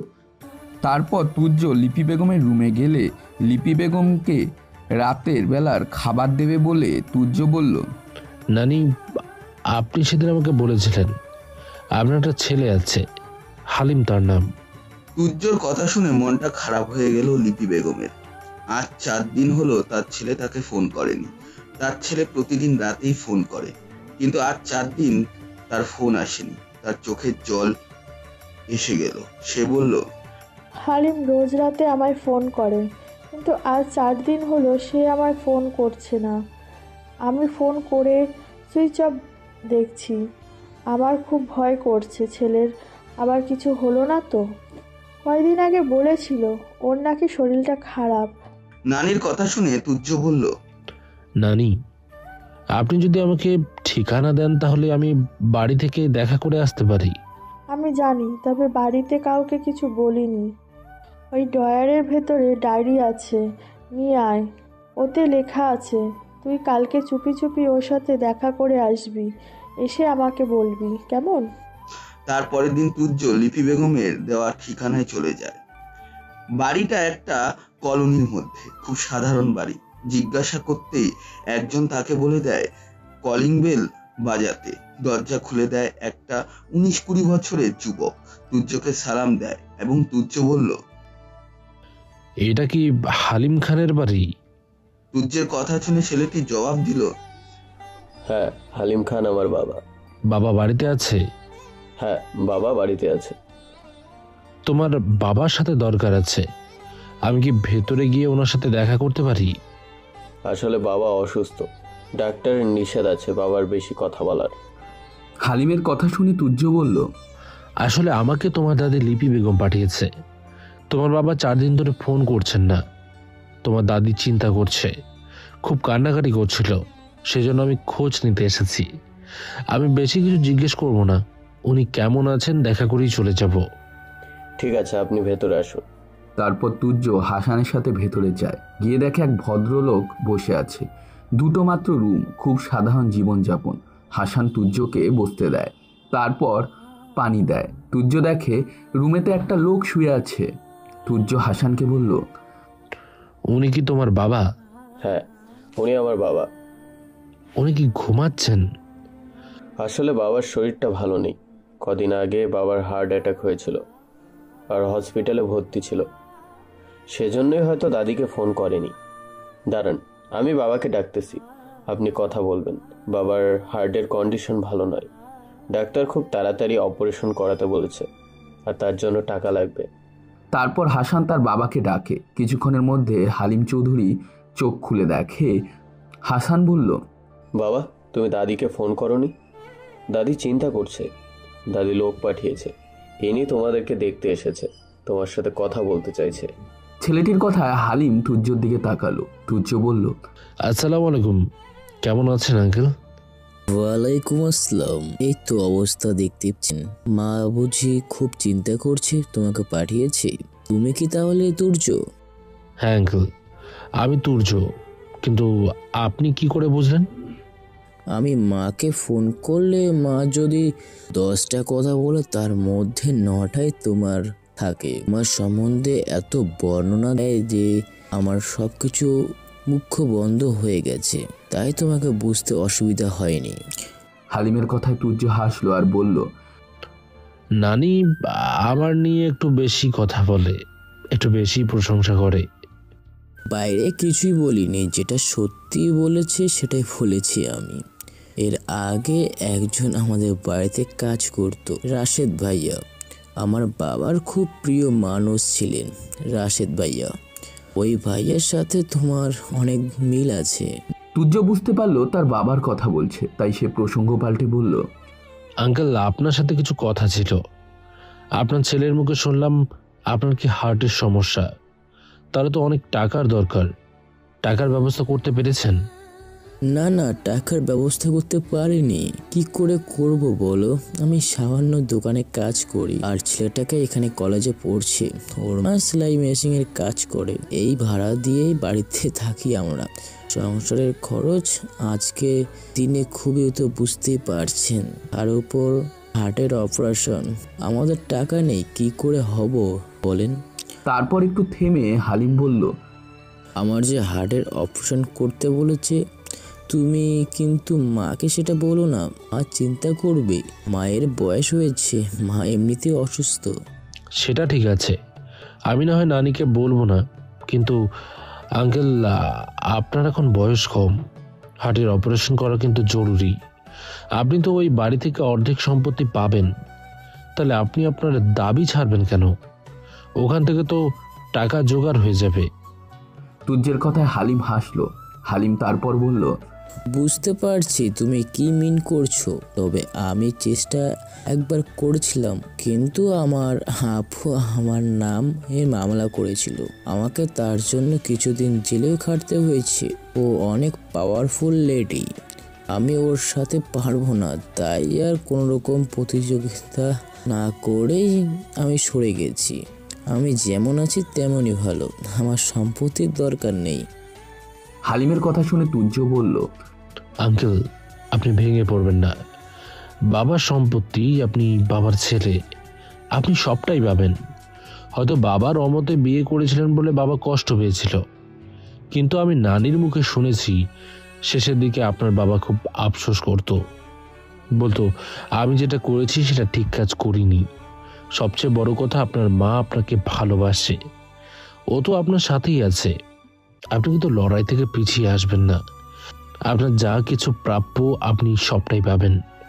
আপনি কোর্টে কেস করুন, আমরা আপনার সাথে আছি, কোনো চিন্তা করতে হবে না।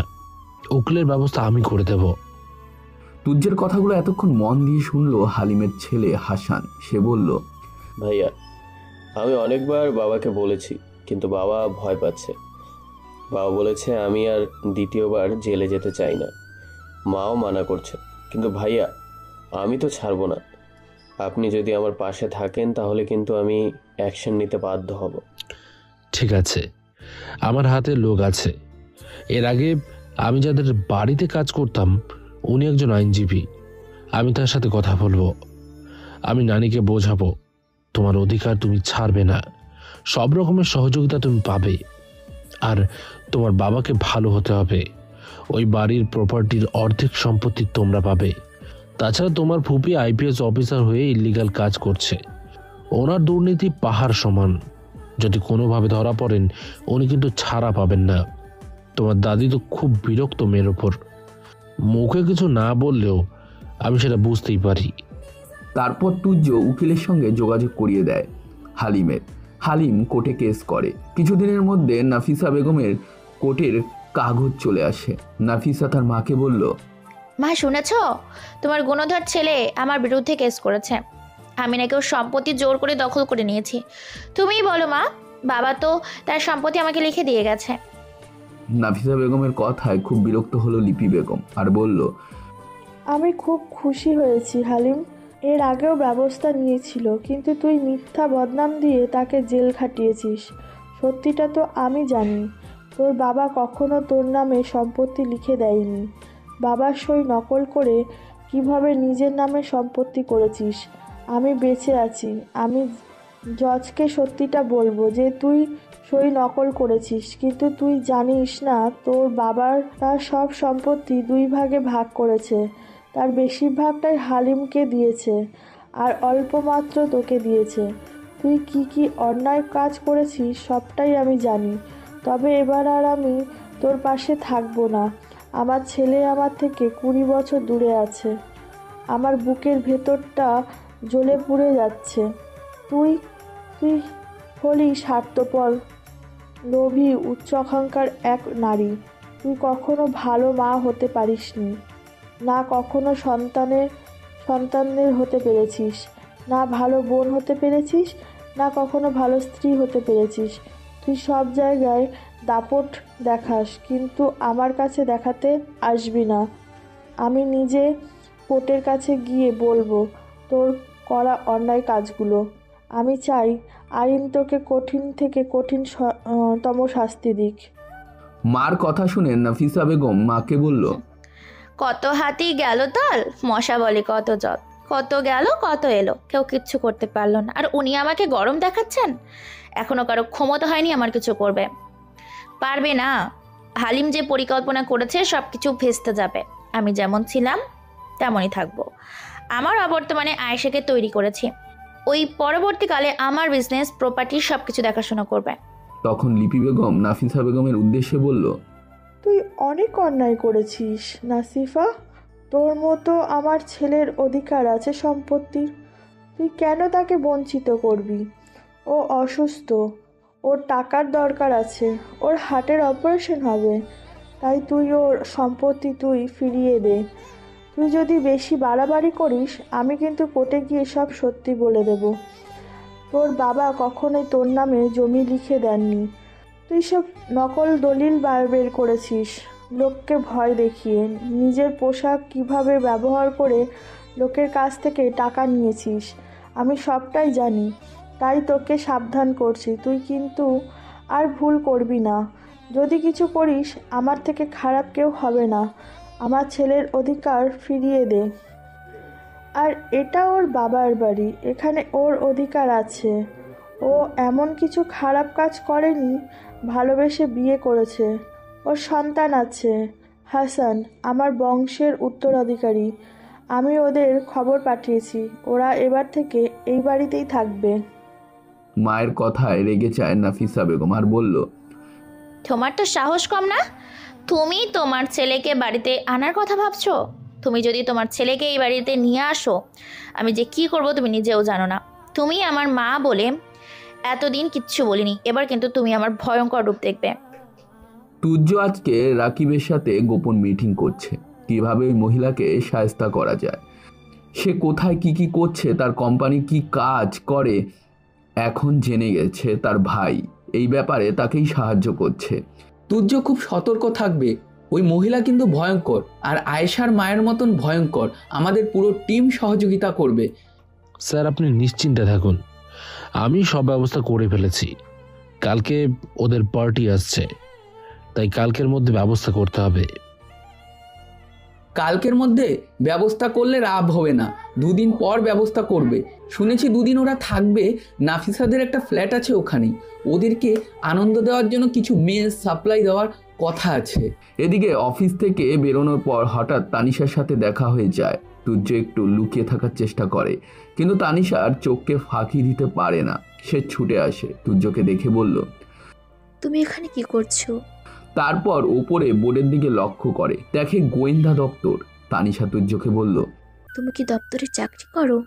তানিশার এই প্রশ্নে তুর্য থতমত খেয়ে যায়। সে আমতা আমতা করে বলল, না, আমি আমি চাকরি করি না। আমি এখানে একজনের সাথে দেখা করতে এসেছিলাম, আমার বন্ধু হয়। আমি জানি তুমি মিথ্যে কথা বলছো। কেন মিথ্যে কথা বলবো? আমি বাড়ির চাকর, এটাই আমার পরিচয়। না, ওটা তোমার পরিচয় নয়। আমি তোমার পরিচয় জেনে গেছি। ছোটবেলায় তুমি আমাদের বাড়িতে অনেকবার এসেছো। রশিদ চাচার ছেলে তুমি, তুর্য, সাহারিয়া। তোমার কিছু মনে পড়ছে না? না, তুমি মনে করতে চাইছো না। তোমার তানিশা তো তোমার সাথে কিছু খারাপ ব্যবহার করেনি, তাহলে কি ভুলে হয়ে গেল? মনে নেই এক বৃষ্টির রাতে আমি ছাদে উঠেছিলাম আর কোনোভাবে পা পিছলে পড়ে যাচ্ছিলাম, তুমি আমাকে ধরে ফেলেছিলে, তারপর আমাকে কোলে নিয়ে তুমি আমাকে মেডিসিন লাগিয়ে দিয়েছিলে। তখনই মনে হয়েছিল তুমি আমার কত আপন। আর যেদিন তোমার বাবা মারা গেল, সেদিন তোমার চোখে আমি কষ্ট দেখেছিলাম। তোমার কাছে যাবার আমার সাহস হয়নি, তারপর তোমার সাথে দেখা হয়নি। সেই ছোট্ট তানিশার মধ্যে একটা অনুভূতি তখনই তো সৃষ্টি হয়েছিল। তোমায় দেখে আমার সন্দেহ হয়েছিল। তারপর একদিন পার্কে তোমার ভাইয়ের সাথে তুমি কথা বলছিলে। তোমার ভাইয়ের সাথে আমার আপুর অফিসে আলাপ হয়। আমি একটা কাজে গিয়েছিলাম আর ওখানেই ওকে প্রথম দেখি। তারপর মাঝে মাঝে দেখা হলে কথা বলতাম, ওর মাধ্যমে জানতে পারি তোমার বিষয়ে। এখন তো আমরা দুজনে ভালো বন্ধু। সেদিন তুমি চলে আসার পর আমি তোমার ভাই আদ্রর সাথে কথা বলি, ও আমাকে সব কিছু বলে, কিন্তু তুমি কি কাজ করো সেটা অবশ্য আদ্র সেটা জানায়নি। তারপর আমি তোমাকে ফলো করি, মাঝে মাঝে দেখি তুমি অফিসে আসো, তখনই বুঝতে পারি কিছু তো একটা করো। তানিশার কথা শুনে তুর্য আর অস্বীকার করতে পারলো না। সে তানিশাকে বলল, তুমি যা ভাবছো সবটাই সত্যি, তবে এখনো তোমাকে কিছু বলার সময় আসেনি। একটু অপেক্ষা করতেই হবে ম্যাডাম। আমি এখন আসছি, লেট হয়ে গেলে মালকিন আবার বকাবকি করবে। আমি কয়েক ঘন্টা ছুটি নিয়ে এসেছি। আমাকে ভয় করছো, বিশ্বাস করতে পারছো না, কিন্তু তুমি বিশ্বাস করো আমি কাউকে কিচ্ছু বলবো না। যে অপরাধী তুমি তাকে শাস্তি দেবে, আর আমি সেটাই চাই। যদি দরকার পড়ে আমি তোমাকে সাহায্য করব। তুমি জানো তো আমার পরিবারের সাথে আমার বনিবনা হয় না। আমার মা আপু ওরা কখনোই আমার সাথে ভালো ব্যবহার করে না। আমি বাবার সাথে আলাদাই থাকি। তানিশার কথায় তুর্য তানিশার দিকে তাকালো, কিছু না বলে সেখান থেকে চলে গেল। এদিকে অফিসে মিটিং বসেছে আয়েশা, নাফিসা বেগম ও রাজীব চৌধুরী। রাজীব যে মেয়েটা কলেজে ড্রাগ সাপ্লাই করতো, সেই মেয়েটার খোঁজ পেয়েছো? না, পাইনি ম্যাডাম। কোথায় হারিয়ে গেল আমি ঠিক বুঝতে পারছি না। মেয়েটা যদি কোনোভাবে পুলিশের হাতে চলে যায় আমাদের কিন্তু বিপদ হতে পারে। আমি যতক্ষণ আছি ততক্ষণ বিপদ আসবে না। জানি তো ম্যাডাম, আপনার হাত মাথার উপর আছে বলেই আমরা ব্যবসাটা ভালোভাবে করতে পারছি। তখন পাশ থেকে আয়েশা বলল, রাজীব, তোমার সেই কর্মচারীর খবর কি? ওর যে প্রেমিকা আছে তুমি বললে, খুব সুন্দর দেখতে, আমাদের পার্টি কিন্তু খুব তাড়াতাড়ি আসবে। কিছু মেয়ের ব্যবস্থা করতেই হবে। বলে তো দিয়েছি, ও অবশ্য কিছু বলেনি, আবার বলবেও। তা না হলে অন্য ব্যবস্থা নিতে হবে। অন্য কোনো ব্যবস্থা নয়, মেয়েটাকে তুলে আনার ব্যবস্থা করো। এই পার্টিতে খুশি করতেই হবে। তবে কোটি টাকার বিল ফাইনাল হবে। আমাদের নেটওয়ার্ক আরও বাড়াতে হবে। ভারত থেকে ভারতের বাইরে ছড়িয়ে দিতে হবে। অনেক কষ্টে ওইসব বিদেশি ক্লায়েন্টের নিয়ে আসছি আমি। আজকে আদ্র অফিসে এসেছিল। রাজীব চৌধুরী তাকে ডেকে পাঠায়। আদ্র রাজীবের কাছে গিয়ে বলল, স্যার আমাকে ডেকেছেন? পরশু আমাদের পার্টির লোক আসছে কানাডা থেকে। তুমি তোমার প্রেমিকাকে নিয়ে আসবে, 2 দিনের ব্যাপার। তুমি অনেক টাকা পাবে, তাই আপত্তি করবে না। তুমি যদি রাজি না হও তাহলে অন্য ব্যবস্থা ভাবা আছে। ভালোভাবে বললাম, বাকিটা তোমার ইচ্ছা। স্যার ওর এক্সাম চলছে, ওকে কি বিরক্ত করা ঠিক হবে? না, তোমার নিশিকে আনতেই হবে। গ্রামের সরল মেয়েদেরকে আমাদের পছন্দ। আর একটা কথা, যে মেয়েটা কাজ করতো কলেজে, ড্রাগ সাপ্লাই করতো, ওই মেয়েটাকে খুঁজে পাওয়া যাচ্ছে না। তুমি একটু কন্ট্যাক্ট করো ওই মেয়েটার সাথে। ও তো তোমার সাথে খুব কথা বলতো। আমি ফোন করেছিলাম কিন্তু ফোন সুইচ অফ। ও তো এরকম করে না। ও কেন আসছে না আমি ঠিক জানি না স্যার। আমি কোনো কথা শুনতে চাই না। ওকে কালকের মধ্যে আমার এখানে আনতে হবে। তুমি তো ওর বাড়ি জানো, ওর বাড়ি চলে যাও।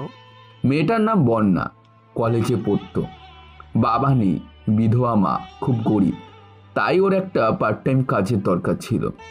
ওর এক আত্মীয়র মাধ্যমে বন্যা কাজটা পায়। প্রথমে সে বুঝতে পারেনি, কিন্তু আস্তে আস্তে বুঝতে পারে সে কি কাজে জড়িয়ে পড়েছে। একই সাথে আদ্র তার সাথে জয়েন করে। দুজনের মধ্যে সম্পর্কটা খুবই ভালো।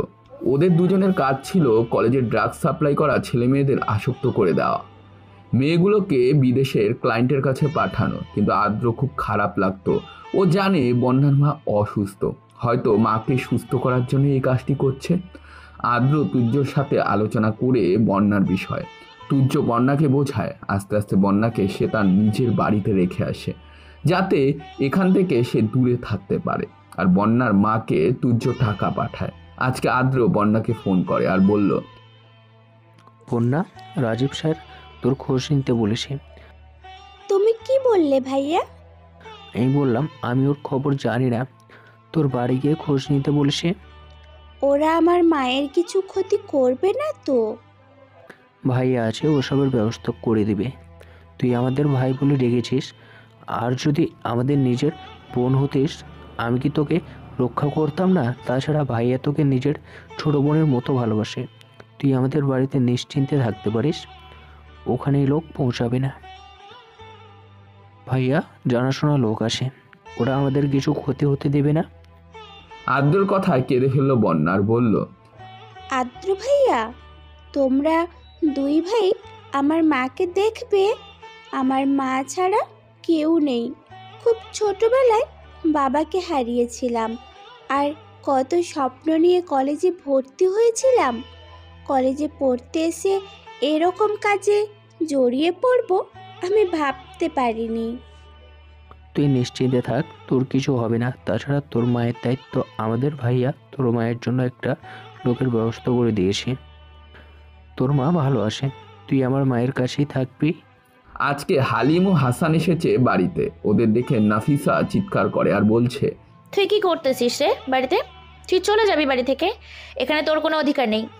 নাফিসা বেগমের চিৎকার শুনে সেখানে আসে লিপি বেগম আর বলল, আমি আসতে বলেছি ওদের, অধিকার আছে ওদের। ওরা এই বাড়িতেই থাকবে। তোর যা করার করে নে। তুই তো সব জায়গায় ক্ষমতা দেখাস, দেখি এবার তুই কি করিস। আমি তোর মা, তুই চলিস ডালে ডালে আর আমি চলি পাতায় পাতায়। আমার ছেলের কষ্ট কিন্তু আমি সহ্য করব না। তোর মতো মেয়েকে জন্ম দিয়ে আমি খুব ভুল করে ফেলেছি। তোর বাবা খুব আফসোস করতো তোর কথা শুনে, আর বলতো ছেলেটাকে বাড়ি থেকে না তাড়ালেই ভালো হতো। তার জন্য তুই রাশেদকে পর্যন্ত হত্যা করেছিস। আমি এতদিন কিছু বলিনি, আর আমি চুপ করে থাকবো না। তুই আমাকে রাগাবি না, বলে দিলাম। মায়ের কথা শুনে নাফিসা বেগম কোনো কথা বলে না। তবে ভেতরে ভেতরে আরো ষড়যন্ত্র করা শুরু করে দিল তুর্য। এতক্ষণ রুমের বাইরে থেকে লিপি বেগম কথাগুলো শুনছিল। তুর্য রাকিব রহমানকে ফোন করে আর বলল, স্যার রাত 10টায় পুলিশ পাঠিয়ে দেবেন। ঠিক আছে, 12 জন পুলিশ যাবে, তার মধ্যে 8 জন মহিলা কর্মী থাকবে। লেডি নাফিসা বেগমের কর্মী আছে 4 জন, বাকিদের অন্য জায়গা থেকে আনা হয়েছে। ওনাদের এখন পর্যন্ত এই মিশনের ব্যাপারে কিচ্ছু বলা হয়নি। আজকে নাফিসা বেগমের গোপন ফ্ল্যাটে মিটিং চলছিল। ঠিক ঘন্টাখানেক পর উপর থেকে সবুজ সংকেত পায় এবং তাদের উপর পুলিশ ঝাঁপিয়ে পড়ে এবং প্রত্যেকের হাতে হাত করা পড়ায়। এই ঘটনায় নাফিসা বেগম পুলিশের উপর খুব রেগে যায় আর বলল, এই তোমরা এখানে এসেছো কেন? চলে যাও এখান থেকে। আমি কে জানো তো? 1 সেকেন্ডে তোমাদের চাকরি খেয়ে নিতে পারি। তারপর পাশ থেকে তুর্য বলল, ম্যাডাম আপনি অনেক কিছু করেছেন, আর কিচ্ছু করবেন না। এবার আমরা করব, আপনি শুধু দেখবেন। আপনি ক্ষমতা দেখিয়ে মানুষের জীবন নিয়ে ছিনিমিনি খেলেছেন। তুর্যকে এখানে দেখে অবাক হয়ে যায় নাফিসা বেগম আর আয়েশা ও রাজীব চৌধুরী। নাফিসা বেগম বলল, তুমি এখানে? তার মানে তুমি? হ্যাঁ ম্যাডাম, আপনি যেমন একজন আইপিএস অফিসার, আমিও একজন গোয়েন্দা অফিসার। আমি আপনাদের বাড়িতে ছিলাম তার কারণ আপনার বিরুদ্ধে হাজার অভিযোগ জমা পড়েছে আমাদের স্বরাষ্ট্র দপ্তরে। ওখান থেকেই আমাকে তদন্তের দায়িত্ব দেওয়া হয়েছে, আর সময় দেওয়া হয়েছিল মাত্র 3 মাস। আর এই 3 মাস আমি আপনাদের বাড়িতে চাকর হয়েছিলাম। 3 মাস শেষ হতে আর 4 দিন সময় আছে। এই কয় মাসে আমি শুধু সুযোগের অপেক্ষায় ছিলাম, কবে আপনাকে হাতে নাতে ধরবো। আমার বাবা রশিদ শহরিয়া গ্রাম থেকে শহরে এসেছিল টাকা রোজগার করে ছেলেদের ভালো ভবিষ্যৎ দেবে বলে, কিন্তু আপনি তাকে নিজের হাতে খুন করেছেন। সেদিন আপনি যখন আমাকে অপমান করে তাড়িয়ে দিয়েছিলেন, সেদিন থেকে আমি জেদ করেছিলাম আমি বড় হয়ে অফিসার হব। আপনার মতো মহিলা আইপিএস অফিসারের অহংকার করবে, আর আমার বাবাকে আমি বিচার দেব। এই জন্য আমাকে কঠিন পরিশ্রম করতে হয়েছে। জীবনে অভাব ছিল, অভিযোগ ছিল, একবেলা না খেয়েও থেকেছি। টিউশনি পড়িয়ে তবেই আমি আমার লক্ষ্য পূরণ করেছি। তারপর যখন অফিস থেকে আমাকে দায়িত্ব দিল আপনার বাড়িতে গিয়ে চাকর হয়ে আপনার কীর্তিকলাপ জনসম্মুখে তুলে ধরার, তদন্ত করার, আমি সুযোগ হাতছাড়া করতে চাইনি। উনি আমাকে 3 মাস দায়িত্ব দিয়েছিলেন, আর 3 মাসের মধ্যেই আমি কাজ সম্পূর্ণ করে ফেলেছি। আমি আপনার ভাইকে আপনাদের বাড়িতে নিয়ে এসেছি কারণ আপনার ভাই কোনো দোষ করেনি।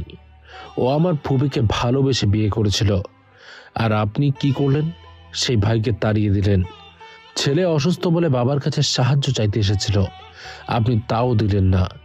আর আমার বাবা প্রতিবাদ করলো বলে তাকেও মেরে দিলেন। কি নিষ্ঠুর আপনি! একটুও বুক কাঁপলো না?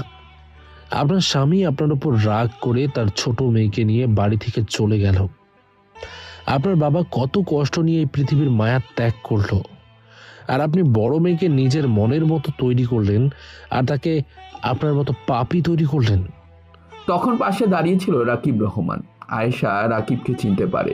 রাকিবকে দেখে আয়েশা মাথা নত করে নিল। রাকিব বলল, আয়েশা মাথা নত করছে কেন? জানো আয়েশা, তোমাকে নিয়ে আমার ভাইয়ের অনেক স্বপ্ন দেখেছিল, তোমার প্রতি বিশ্বাস ছিল তার, আর তুমি কি করলে? তার দুর্বলতার সুযোগ নিলে। তুমি কয়েক লক্ষ টাকা তার কাছ থেকে নিয়েছো। তখনও ইঞ্জিনিয়ার পড়তো, মেধাবী স্টুডেন্ট ছিল, তোমাকে এতটা ভালোবাসতো, নিজের কেরিয়ারের দিকে লক্ষ্য না করে ও তোমাকে নিয়ে পড়ে থাকতো। আমার খুব খারাপ লেগেছে যে আমার ভাই তোমার মতো অহংকারী লোভী মেয়েকে কি করে ভালোবাসলো। তখন তোমার জন্য আমার ভাই পুরো পাগল ছিল, তারপরও একদিন আত্মহত্যা করলো। আমার বাবাও পড়াশোনার জন্য যে টাকা দিয়েছে, সেই টাকা ওর পড়াশোনার খরচ না করে তোমার পিছনে খরচ করেছে। তোমার সম্পর্কে ও যখন জানতে পারে তখন অনেক দেরি হয়ে গেছে। ওর কাছে কোনো রাস্তা থাকে না একমাত্র আত্মহত্যা করা ছাড়া। আমাদের কিছু অফিসার তোমার মায়ের উপর খুব বিরক্ত ছিল।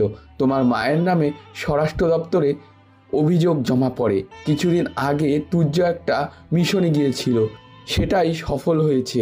আমাদের অফিসারদের মধ্যে ও বেশ নির্বাচিত হয়েছিল, তাই তার উপর দায়িত্ব দেওয়া হয়েছিল। নাফিসা বেগম, আয়েশা, ওদের সাথে যারা যারা জড়িত ছিল প্রত্যেককে পুলিশ গাড়িতে তোলে। পাবলিক ওনাদের উপর খুব বিরক্ত ছিল। অনেকে নাফিসা বেগমকে জুতো ছুঁড়ে মারতে থাকে।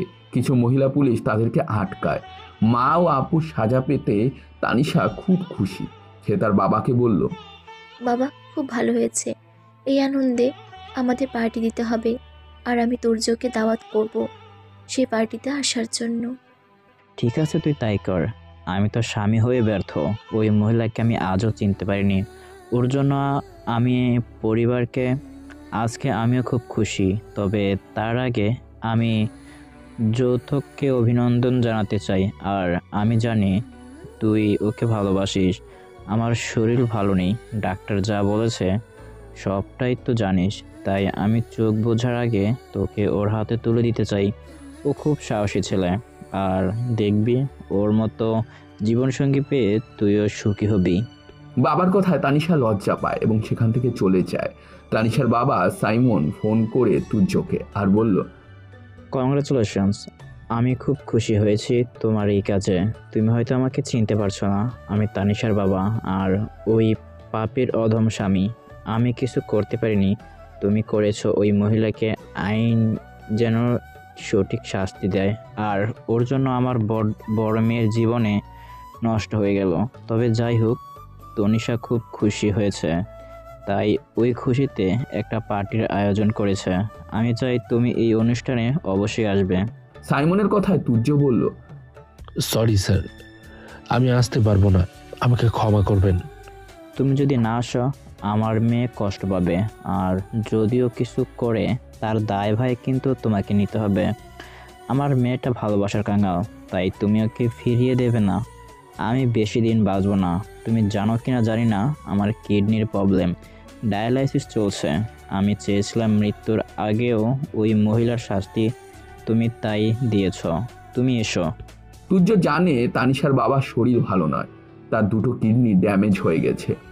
তাই মৃত্যুর পথযাত্রী তানিশা বাবার কথা রাখার জন্য শেষ পর্যন্ত তুর্য সেখানেই গেল। তুর্যকে দেখে তানিশা খুব খুশি হলো। আর তুর্যকে দেখে সেখানে তার মা, তার ভাই, নিশা, লিপি বেগম, হাসান, এমনকি বন্যা পর্যন্ত এসেছে। সাইমন খান বলল, তুর্য, আমি তোমাকে কতগুলো প্রশ্ন করব, আর তুমি তার সঠিক উত্তর দেবে। প্রথম প্রশ্ন, তুমি কি আমার মেয়েকে ভালোবাসো? ভেবে উত্তর দেবে। আর দ্বিতীয়, যদি ভালোবাসো তাহলে আজকে তোমাদের এঙ্গেজমেন্ট করে দিতে চাই। আমার আয়ু খুব কম, আমি তোমার মতো ছেলের হাতে আমার মেয়েকে দিতে চাই। তাই আমি তোমার মাকে, ভাইকে, সকলকে এখানে আসতে বলেছি। প্লিজ তুর্য, তুমি আর না করো না। সাইমন খানের কথায় তুর্য কিছু বলল না। তখন তুর্যর মা মান্তাসা বেগম তুর্যকে বলল, দেখ মেয়েটাকে কিন্তু আমার পছন্দ, আমিও চাই তুই ওকে বিয়ে কর। আমি শুনেছি তুই যখন ওদের বাড়িতে যেতিস, ওর সাথে খেলা করতিস, তোদের দুজনের মধ্যে খুব ভালো সম্পর্ক তৈরি হয়। তখন থেকে ওর মা আর আপু, যাই হোক, ওর বাবা শিক্ষা তো ভালো, আর সে তোকে পছন্দ করে। তাই তুই আর না করিস না। সবচেয়ে বড় কথা, ওর নানি তোকে পছন্দ করে। আর তুই বড় হয়েছিস, বিয়ে তো তোকে দিতেই হবে। ভালো চাকরি করছিস, তবে তুই যদি অন্য কাউকে পছন্দ করিস সেটা বলতে পারিস, আমার কোনো সমস্যা নেই। তুই যেটা চাইবি সেটাই হবে, বাকিটা তোর ইচ্ছা। মায়ের কথা তুর্য তানিশার দিকে তাকালো। তানিশার উত্তরের আশায় তুর্য মুখের দিকে তাকিয়ে আছে। তখন লিপি বেগম বলল, তানিশা, তোর কপালটাই খারাপ। আমার মনে হয় না এই ছেলে তোকে ভালোবাসে না। যদি ভালোবাসতো তাহলে এতক্ষণ ও তোর হাতে আংটি পরিয়ে দিত। তবে তো চিন্তা করিস না, আমার সে খালাতো বোনের নাতি, সে তোকে আজও ভালোবাসে। আমি ওকে ফোন করে আসতে বলবো। সামনের সপ্তাহে তোদের বিয়ে দিব। লিপি বেগমের কথায় তানিশা রেগে যায় আর কাঁদতে শুরু করে আর বলে, আমি মরে গেলেও ওই ছেলেটাকে বিয়ে করব না। ও ভালো ছেলে নয়। তুমি জানো, এর আগে মিতু বলে একটা মেয়ের সাথে ও লিভিংয়ে ছিল। একটা ক্যারেক্টারলেস ছেলেকে আমি কখনোই আমার জামাই মানতে পারবো না।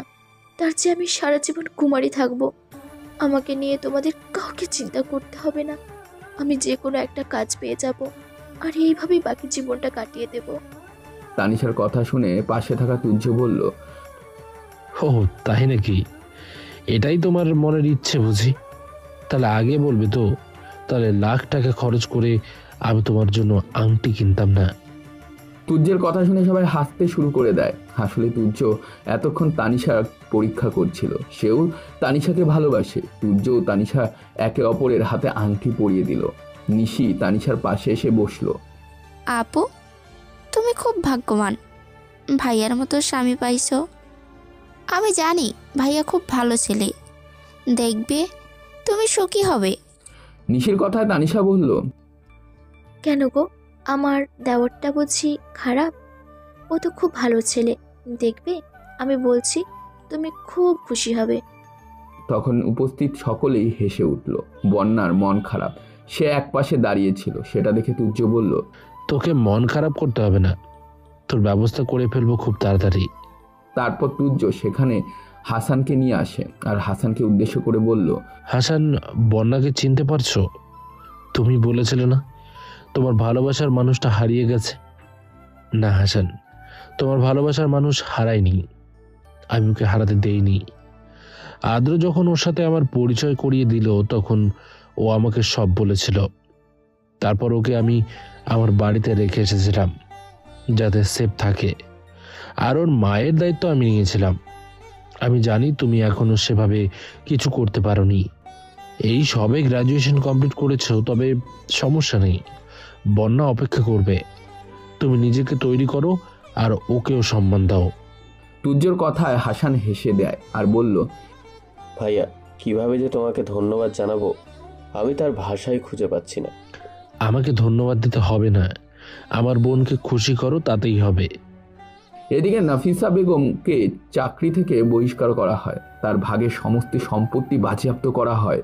তার যে 2 নম্বরই ব্যবসা ছিল সব বন্ধ করে দেওয়া হয়। নাফিসা বেগম আয়েশাকে, রাজীব চৌধুরীকে আর যারা জড়িত ছিল প্রত্যেকেই যাবজ্জীবন করা হয় আর 5 লক্ষ টাকা করে জরিমানা করা হয়।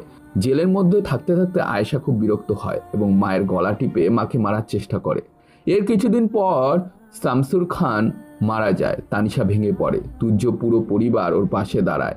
জেলে জীবন সহ্য করতে না পেরে আয়েশা ডিপ্রেশনে নিজেকে চলে যায়। আয়েশাকে মেন্টাল হাসপাতালে ভর্তি করা হয়। তার মায়ের অবস্থা দেখে নাফিসা বেগম জেলের মধ্যে অসুস্থ হয়ে পড়ে। হাসপাতালে ভর্তি আছে, পুরো শরীর তার প্যারালাইজড হয়ে গেছে। সে তার পাপের প্রায়শ্চিত্ত করছে। তুর্য তানিশাকে বিয়ে করে আর দুজনেই খুব খুশি। আজকে ওদের বাসর রাত। তুর্য তানিশাকে বলল, শুনেছ তোমার মায়ের অবস্থা আর তোমার আপুর অবস্থা? তুর্যের কথায় তানিশা বিরক্ত হয় আর বলল, আজকে এই রাতে তুমি ওদের কথা বলবে না। যেমন কর্ম করেছে তেমন ফল পাবে। আজকে আমি শুধু তোমায় অনুভব করতে চাই। তুমি আমায় অনেক অপেক্ষা করিয়েছ, আর নয়। এই গল্পটির কাহিনী এখানেই সমাপ্ত করা হলো। তো বন্ধুরা, গল্পটি কেমন লাগলো অবশ্যই কমেন্ট করে জানাবেন। আর এরকম নতুন নতুন গল্প পেতে আমাদের চ্যানেলটিকে অবশ্যই সাবস্ক্রাইব করবেন। ধন্যবাদ। ভালো থাকবেন, ভালো রাখবেন।